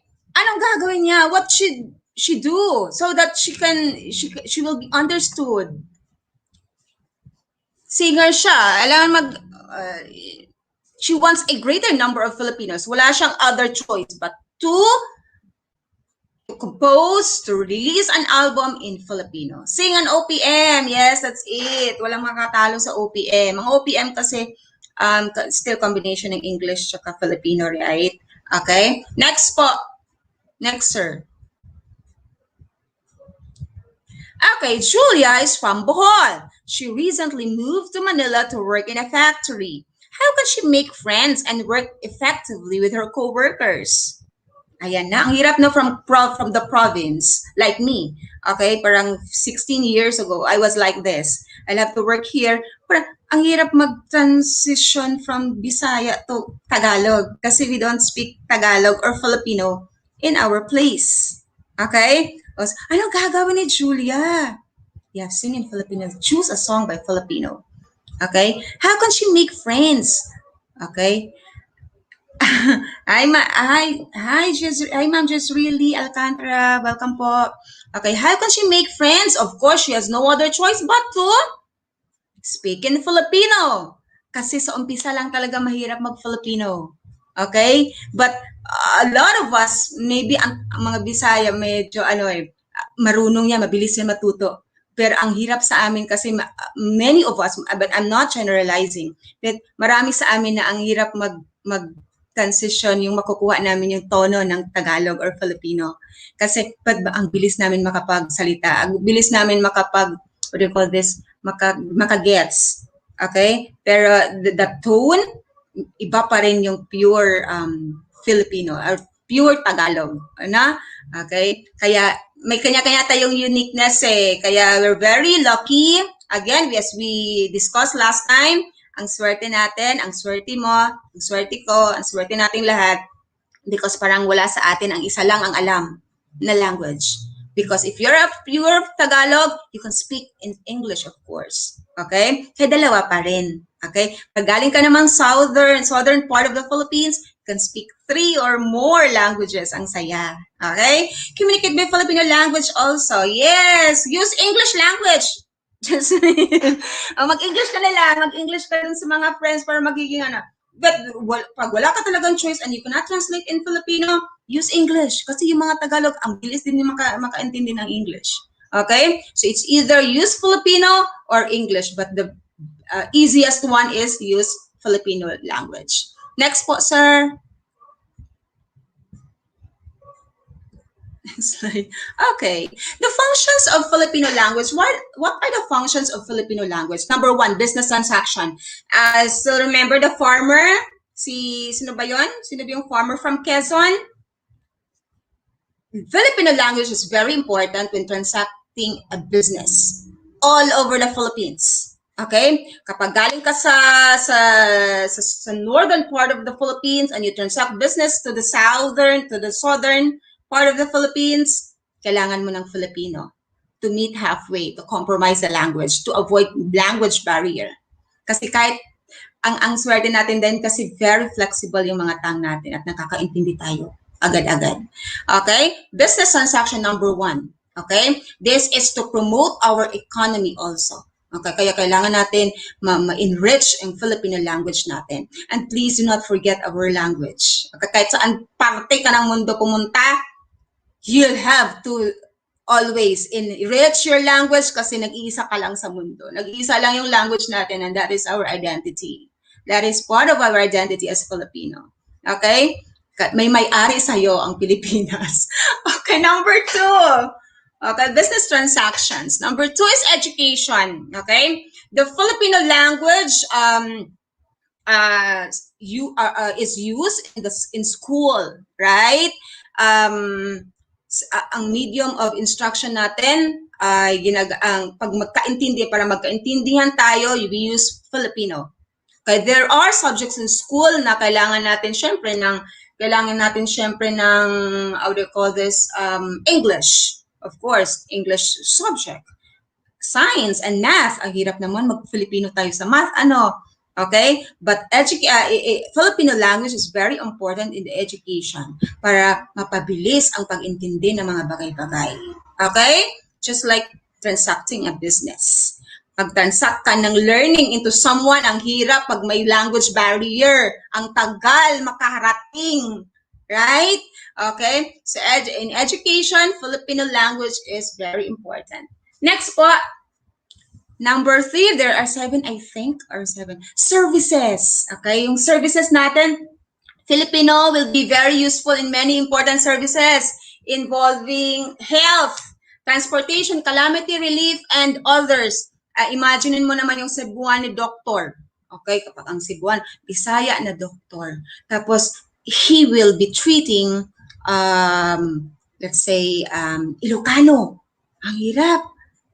Pag hindi magkakamit halfway, pag wala tayong Filipino language, ang tagal, maapektuhan yung services natin. Okay? Okay. Next, number 4. We have literature and entertainment. As you observe, as you notice, our teleserye, of course, our movies, the medium of the language that is used is in Filipino. Kasi alam niyan, ma-market niyang movie na yan sa buong Pilipinas. Okay? Lahat makakaintindi. Kaya lahat excited, may bagong palabas. Kaso ngayon, wala tayong sine, no? Okay? But literature and entertainment, kahit written man yan, kahit book man yan, kahit yung mga pocket books natin, if you notice, as you observe, ang mga pocket books natin, kahit yung mga novels lang na mga maliliit, they're all in Filipino, and the Southerners, mga Bisaya, Ilocano, lahat sa anong parte ng mundo, mapabilis and ma-entertain. Kapag maganda yung sulat, maganda yung libro, maganda ang libro na, I use libro not aklat. Maganda ang libro, mapaintindihan at mag-enjoy ang lahat because of the Filipino language. Number 5 tayo. Information, okay? Of course, our news channels are in Filipino. Okay? Pero meron naman tayong mga regional channels, right? Pero they have their own time slot. Pero yung national television natin is in Filipino. Kasi of course, kailangan natin, pag hindi wala tayong national language, Diyos ko, parang ang hirap ipa-spread ang information. Okay, that's the function of Filipino language. Number 6, I think the last one, of course, is personal communication. Filipino language is designed to make us closer to our family, to our friends, basta magiging closer tayo. Pag mayroon tayong common language na walang barrier, na nakakaintindi. May mga example, if you have relatives, if you're from Mindanao or from Visayas and you have relatives who cannot speak Bisaya or Cebuano or Boholano, coming from the southern part of the Philippines, magtagalog kayo, ayun na. Simula na ng kwentuhan. Okay? Personal communication. Okay? Next slide po, sir. Okay. Let's go to lesson 4. This is the last lesson. This is short. Filipinos speak other languages and dialects. Hindi tayo na confined in speaking Filipino. But again, we are very lucky kasi ang dami nating sinasalita. And we're trying, kahit nga ibang language na ibang bansa, we're trying to learn. Okay? But focus tayo muna sa mga languages that we speak in our country. Okay? Next slide po. Okay, look at this picture. Okay? Kindly give me one signage. Can you what do you call this? Can you type what you see in the screen? Pahingi po ng isa.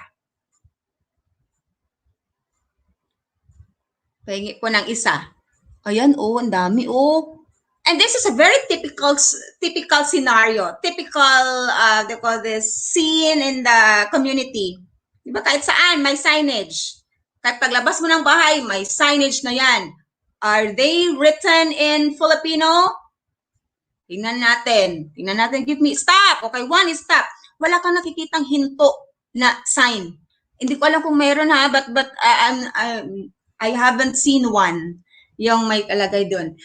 Yung red, tapos nakalagay hinto. Police, may nakita kong may police. Yung PULIS. Marami yan, syempre. Yung may signage na may headquarters na palapit. Open, very good. Walang, ano bang open? Bukas. Kasi mamistikan ko, ano pa yung bukas? Bukas or bukas?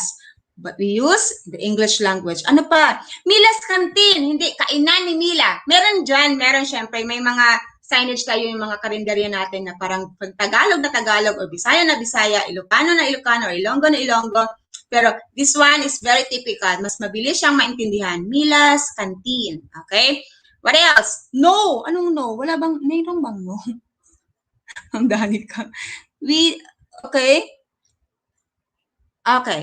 What else? Beauty salon. Okay? Junil's Beauty Salon. Okay, 50% off.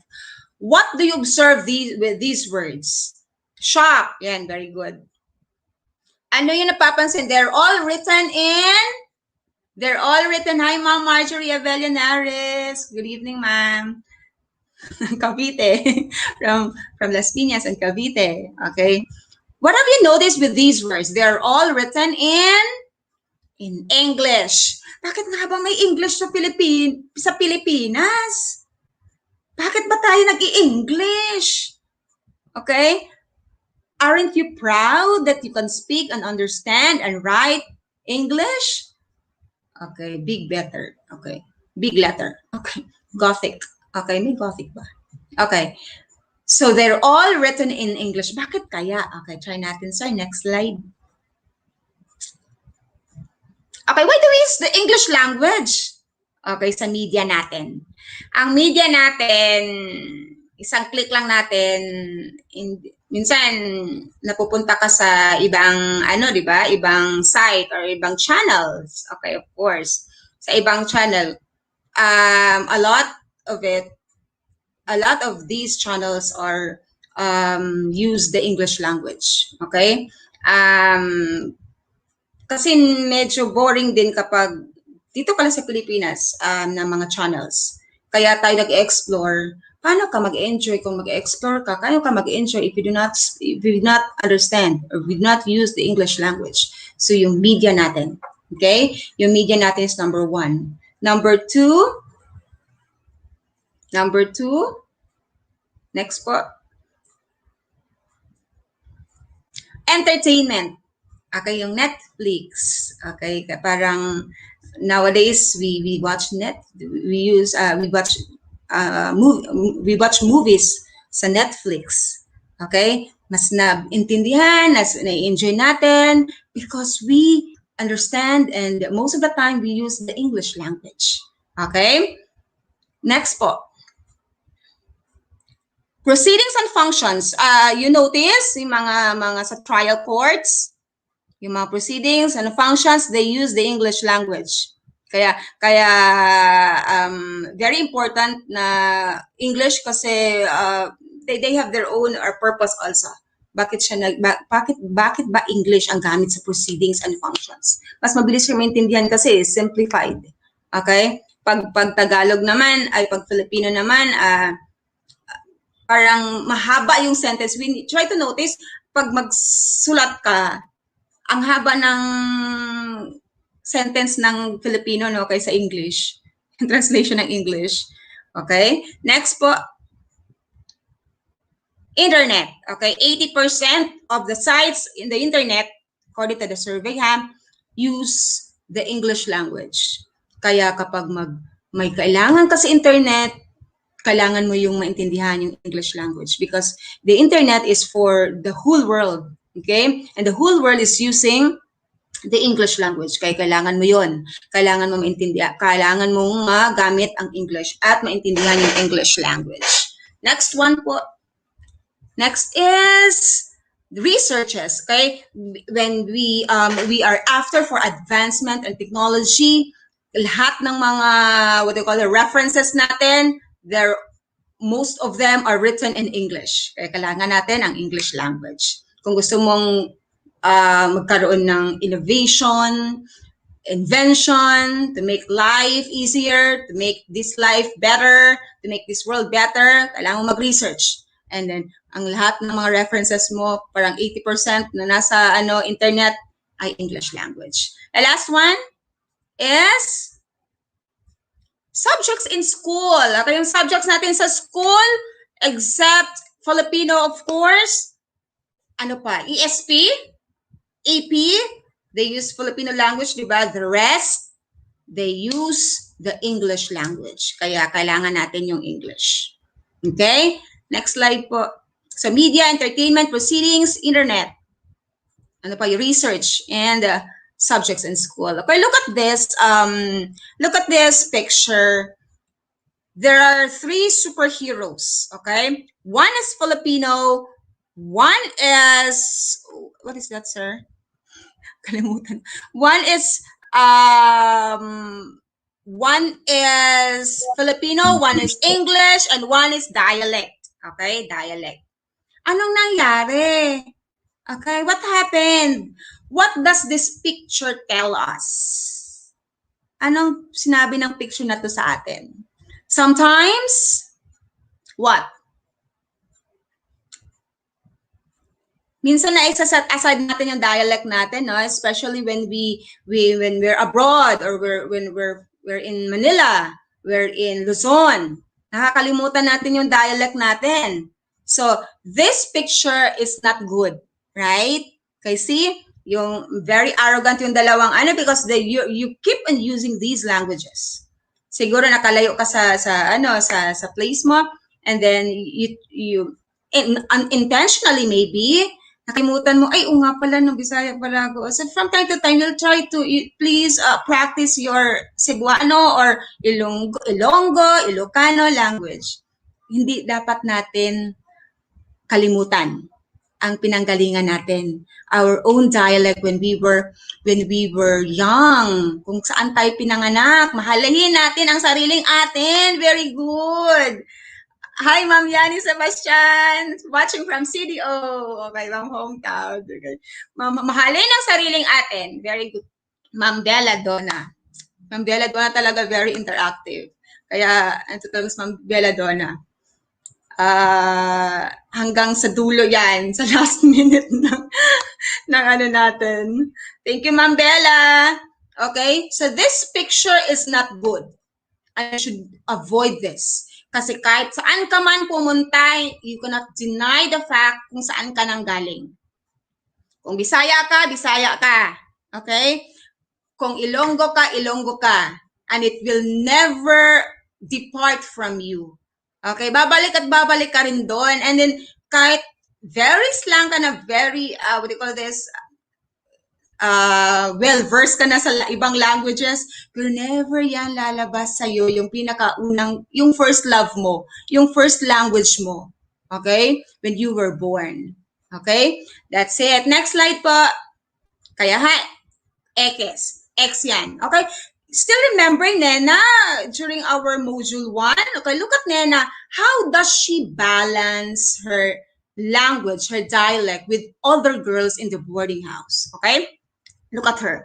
In my boarding house, si Nena to ha, for those who watched last time, siya si Nena, in my boarding house, I live with girls from all over the Philippines. We speak Filipino when we gathered together, but we also love speaking our dialects. Okay? When we meet people from our hometowns, kaya nga, no, parang you're very excited when you see kababayan. Ay, makapag-Ilonggo na ako. Makapag-Bicol na rin ako kasi may kasama, may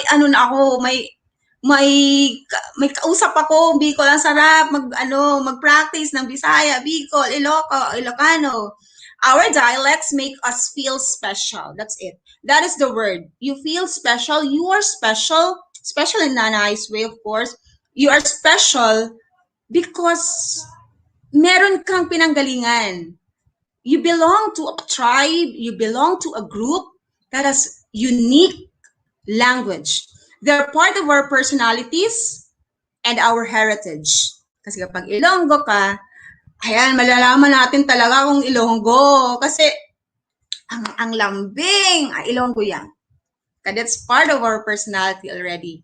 Okay? They tell you about the places we come from and the culture of our people. Okay. Ma'am Letesha de los Reyes watching from SDO Cotabato. Hi, Ma'am Beth Aguilar from Cagayan de Oro. Okay.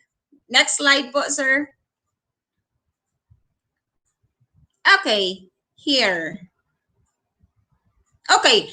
I have here few pictures.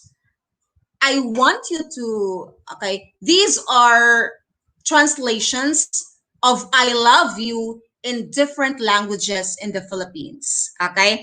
What language is this? Kaluguranda ka. Ano po yan? Kaluguranda ka. I love you. Okay? Kaluguranda ka. What is that? Anong language yung kaluguranda ka? Anybody? Ano pa kaya yung kaluguranda ka? Anybody from the group? Kapampangan? Sir, tama ba? Kapampangan ba yun ang kaluguran ka? Tingnan natin kung tama po. Sir. Pampango, Ma'am Sylvia. Baka magaling to si Ma'am Sylvia sa Pampanga. Pampango or Kapampangan. That's good. Very good. Next picture. Let's find out what language is this. Kalinyan ko sika. Kalinyan ko sika. Medyo malambing pala, no? Kasi I love you pala. Kalinyan ko sika. Please bear with my intonation. I don't speak this language. But this is one of the parang unique kasi when I saw this, parang ang ganda niya. Ikalingian ko sika. What language is this? Parang malambing ang ano niya eh. Once you utter these words, parang malambing yung tono niya. Okay? What word is this? What language is this? Kalingian ko sika. Ano po yan? Anybody from the group? Ilonggo po ba yan? Inkalinggian ko sika? Let's find out. Let's try, sir. Ano po yan kaya? Anong language po? Ay, Maguindanao. Okay, Hiligaynon. Hiligaynon. Later, darating tayo sa Hiligaynon. Next po, sir. So, inkalinggian ko sika is Maguindanao. Ang ganda ng ano nila, no? I love you. So, mabaya ako ka imo. Ano po yan? Mabaya ako ka imo. Mabaya ako kay mo. Kay mo. Anong language po yan? Mabaya ako kay mo. Anybody? Wala. Parang mahirap. Let's have it, sir. Maguindanao. Tausug, yes. Kaya siguro siya medyo similar from our brothers and sisters of Maguindanao and our Tausug brothers and sisters. Maganda talaga yung ano nila. Mabaya ako kaimo. That's Tausug. Okay? Next po. Okay. Next one is pekabayaan akan saka. Pekabayan akin saka. Bisaya daw po, teacher. Hindi yan Bisaya, ma'am eh. Pekabayan akin saka. What language is that? From our brothers and sisters, sa mga Muslim brothers and sisters natin. Maranao? Let's find out. Maranao po yan kaya Ma'am Danica. Maranao, that's very good, Ma'am Danica. Okay po, next po. I think the last this one. Ginahigugma ko ikaw. I think a lot of people know this. Ginahigugma ko ikaw. Ano po iyan? Wala. Ano po ang ginahigugma ko ikaw? That is Hiligaynon. Try natin Hiligaynon pa po yan. So, tingnan natin kung Hiligaynon nga. Cebuano or Bisaya. That's correct. Judaida, Ma'am Sylvia, Ma'am Babylin. Okay. Maranao po, teacher, pag base po ang costume sa sagot po nila. Okay. Okay. Next po, ginaigugma ko kayo. That's Bisaya or Cebuano. Next is mahal kita. Of course, we know this. And that is, of course, Tagalog. Okay. Tagalog po, sir, no? Okay. That's it, Tagalog. Okay, Tagalog. Next slide po. So, last. Pinalangga kita. Of course, hindi pwede ang wala tayong I love you galing sa group na to. Pinalangga kita. Pinalangga. Parang Cebuano din may palangga. Okay, may palangga. Hiligaynon. Try natin, sir, kung Hiligaynon nga po yan. Hiligaynon. Very good. Next po. Next natin. Okay, let's analyze. Okay, see, from the previous slide, we had yung dialect, sinat aside natin. But what should we do? These three languages are very important in our very important in our community and for ourselves. Okay? Pag wala, itong 3 na to, dapat we should enrich them. We should use them from time to time. Kung saan kailangan ng English, mag-English ka. Kung saan kailangan ng Filipino, mag-Filipino ka. When we speak with your kababayan, with your family, use your dialect. Okay? So these 3 should go hand in hand and should be enriched. Why? Kasi lahat, ang dami mong pwedeng ma-experience sa mundo. And it depends upon how communicate with the people you meet every day. Kung kailangan ng Filipino, at least Filipino, marunong ka mag-Filipino. If you need to speak English, English ka. You need to speak your dialect. Gusto mong huminga, gusto mong kausap ng kababayan mo, enrich it and practice it and still use it. Okay? So these 3 should go hand in hand. Okay? Next po. Next slide, last na tayo. Or let's check, based on what we have discussed in the module, this is the last part, I think. How can you describe the Filipino language? Give me one. Give me one. How are you going to describe the Filipino language? Aside from being beautiful, no, kasi ang ganda naman talaga. Let's ano na lang, be proud. Let's be proud of our own, of course. Ang ganda ng language natin. Okay, our national language. Okay, how are you going to describe in one word? Give me one adjective that fits to the Filipino language, aside from being beautiful. Okay? Ano po? Give me one adjective. Ay, madaming hiram na salita. Very good. Ang dami nating borrowed words coming from the different languages that we use in the whole country, and also the languages outside, like the Spanish and English. But ang dami nating hiniram sa English.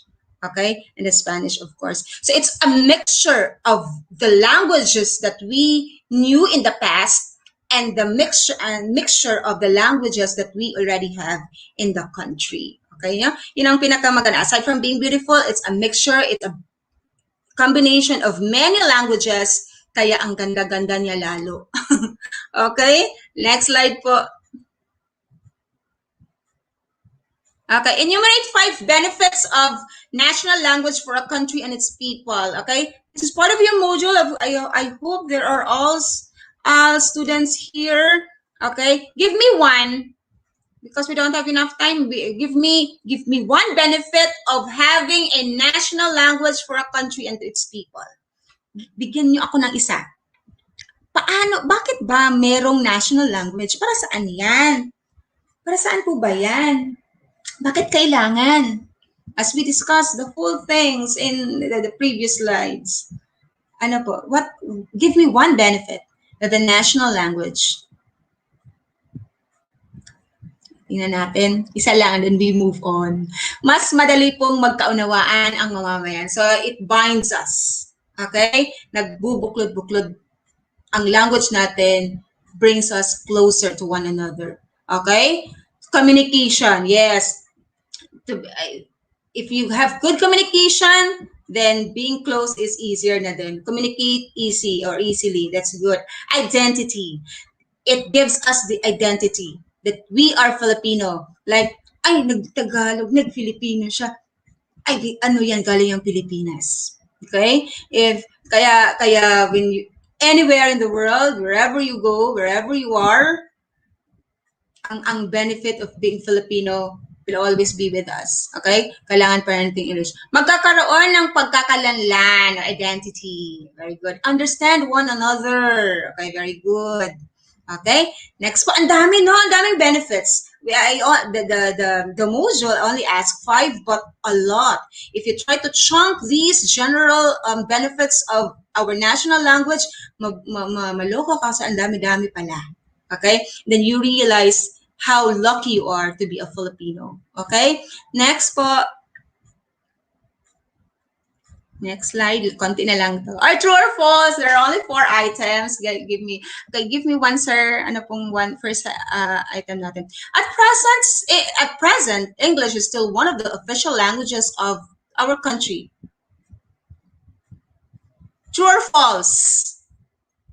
English is still one of the official languages of our country. Yes, nagkakaintindihan yung may iba't ibang tribo. Yes, totoo yan. Kahit saang tribe ka pa galing, kung may Filipino tayo, lahat nakakaintindi. At present, English is still one of the official languages of our country. Quite true. Okay, we still use it. But our national language as declared by the Constitution is of course Filipino. But we use every now and then the English language. That's still true. Number 2, what's next po? Filipino is based on Tagalog because this is the dialect spoken in Manila, the capital city of the country. True or false? Tama ba? Filipino is still based on Tagalog because this is the dialect spoken in Manila, the capital city of the country.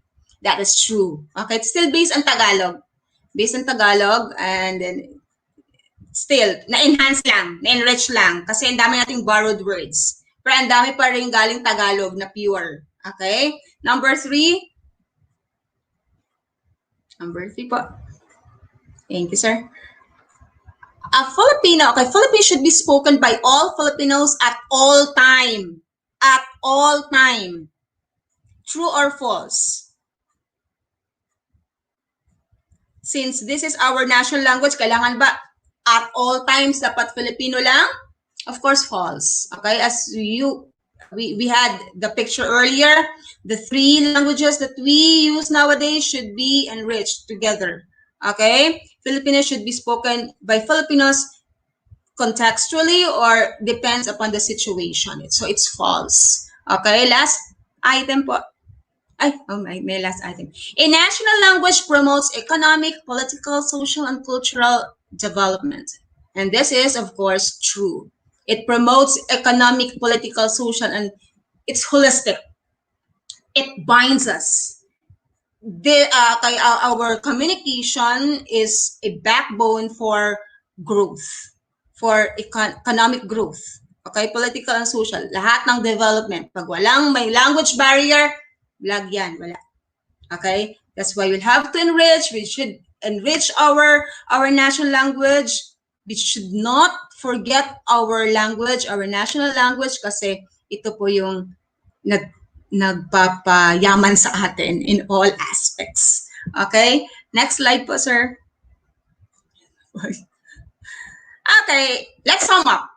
Okay, there are only 3, I think. Okay, let's sum up with the whole module. Okay, there are two. We've been talking about language for the last 2 weeks, and let's sum up.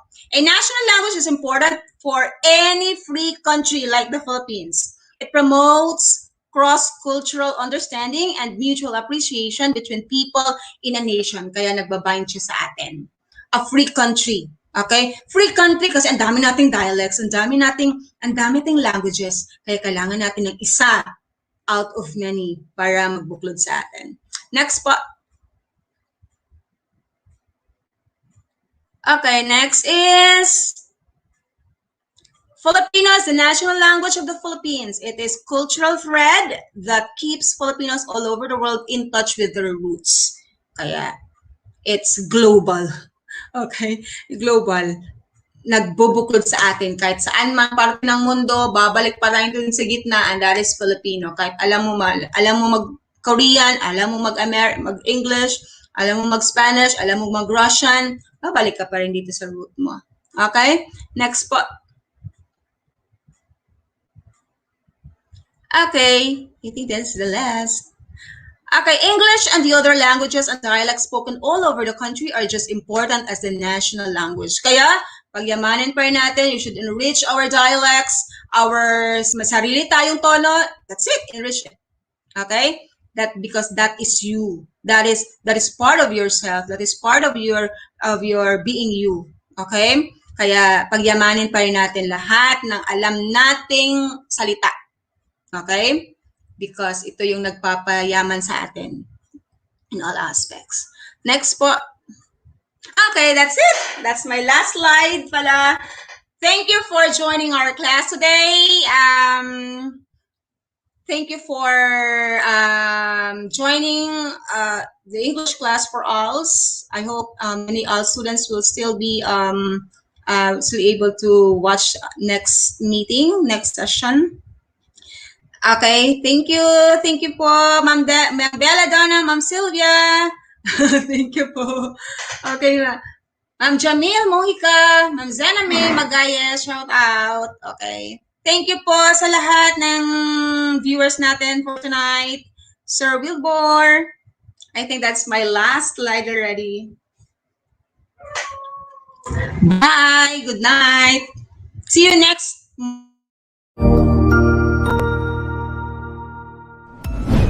Sigurado ako na marami ka na namang natutuhan sa ating ETULay tutorial session ngayong araw. Tandaan, ito ay hindi lamang para sa ating mga mag-aaral, kundi pati rin sa ating mga minamahal na guro at mga magulang na kaagapay natin para maituloy ang pagkatuto sa kabila ng nararanasang pandemya. Patuloy ding sumubaybay sa DepEd TV para sa mga araling ginawang video episodes. Mapapanood ito mula Lunes hanggang Sabado, alas 7 ng umaga hanggang alas 7 ng gabi sa inyong mga telebisyon. Abangan bukas mula 1:00 ng tanghali ang iba pang aralin sa ating ETULay free online tutorial session sa English. I-like and subscribe at manatiling nakasubaybay sa ating ETULay tutorial session sa DepEd Edtech Unit FB page at Educational Technology Unit channel sa YouTube at sa DepEd Tayo at DepEd Philippines social media accounts. Paalam!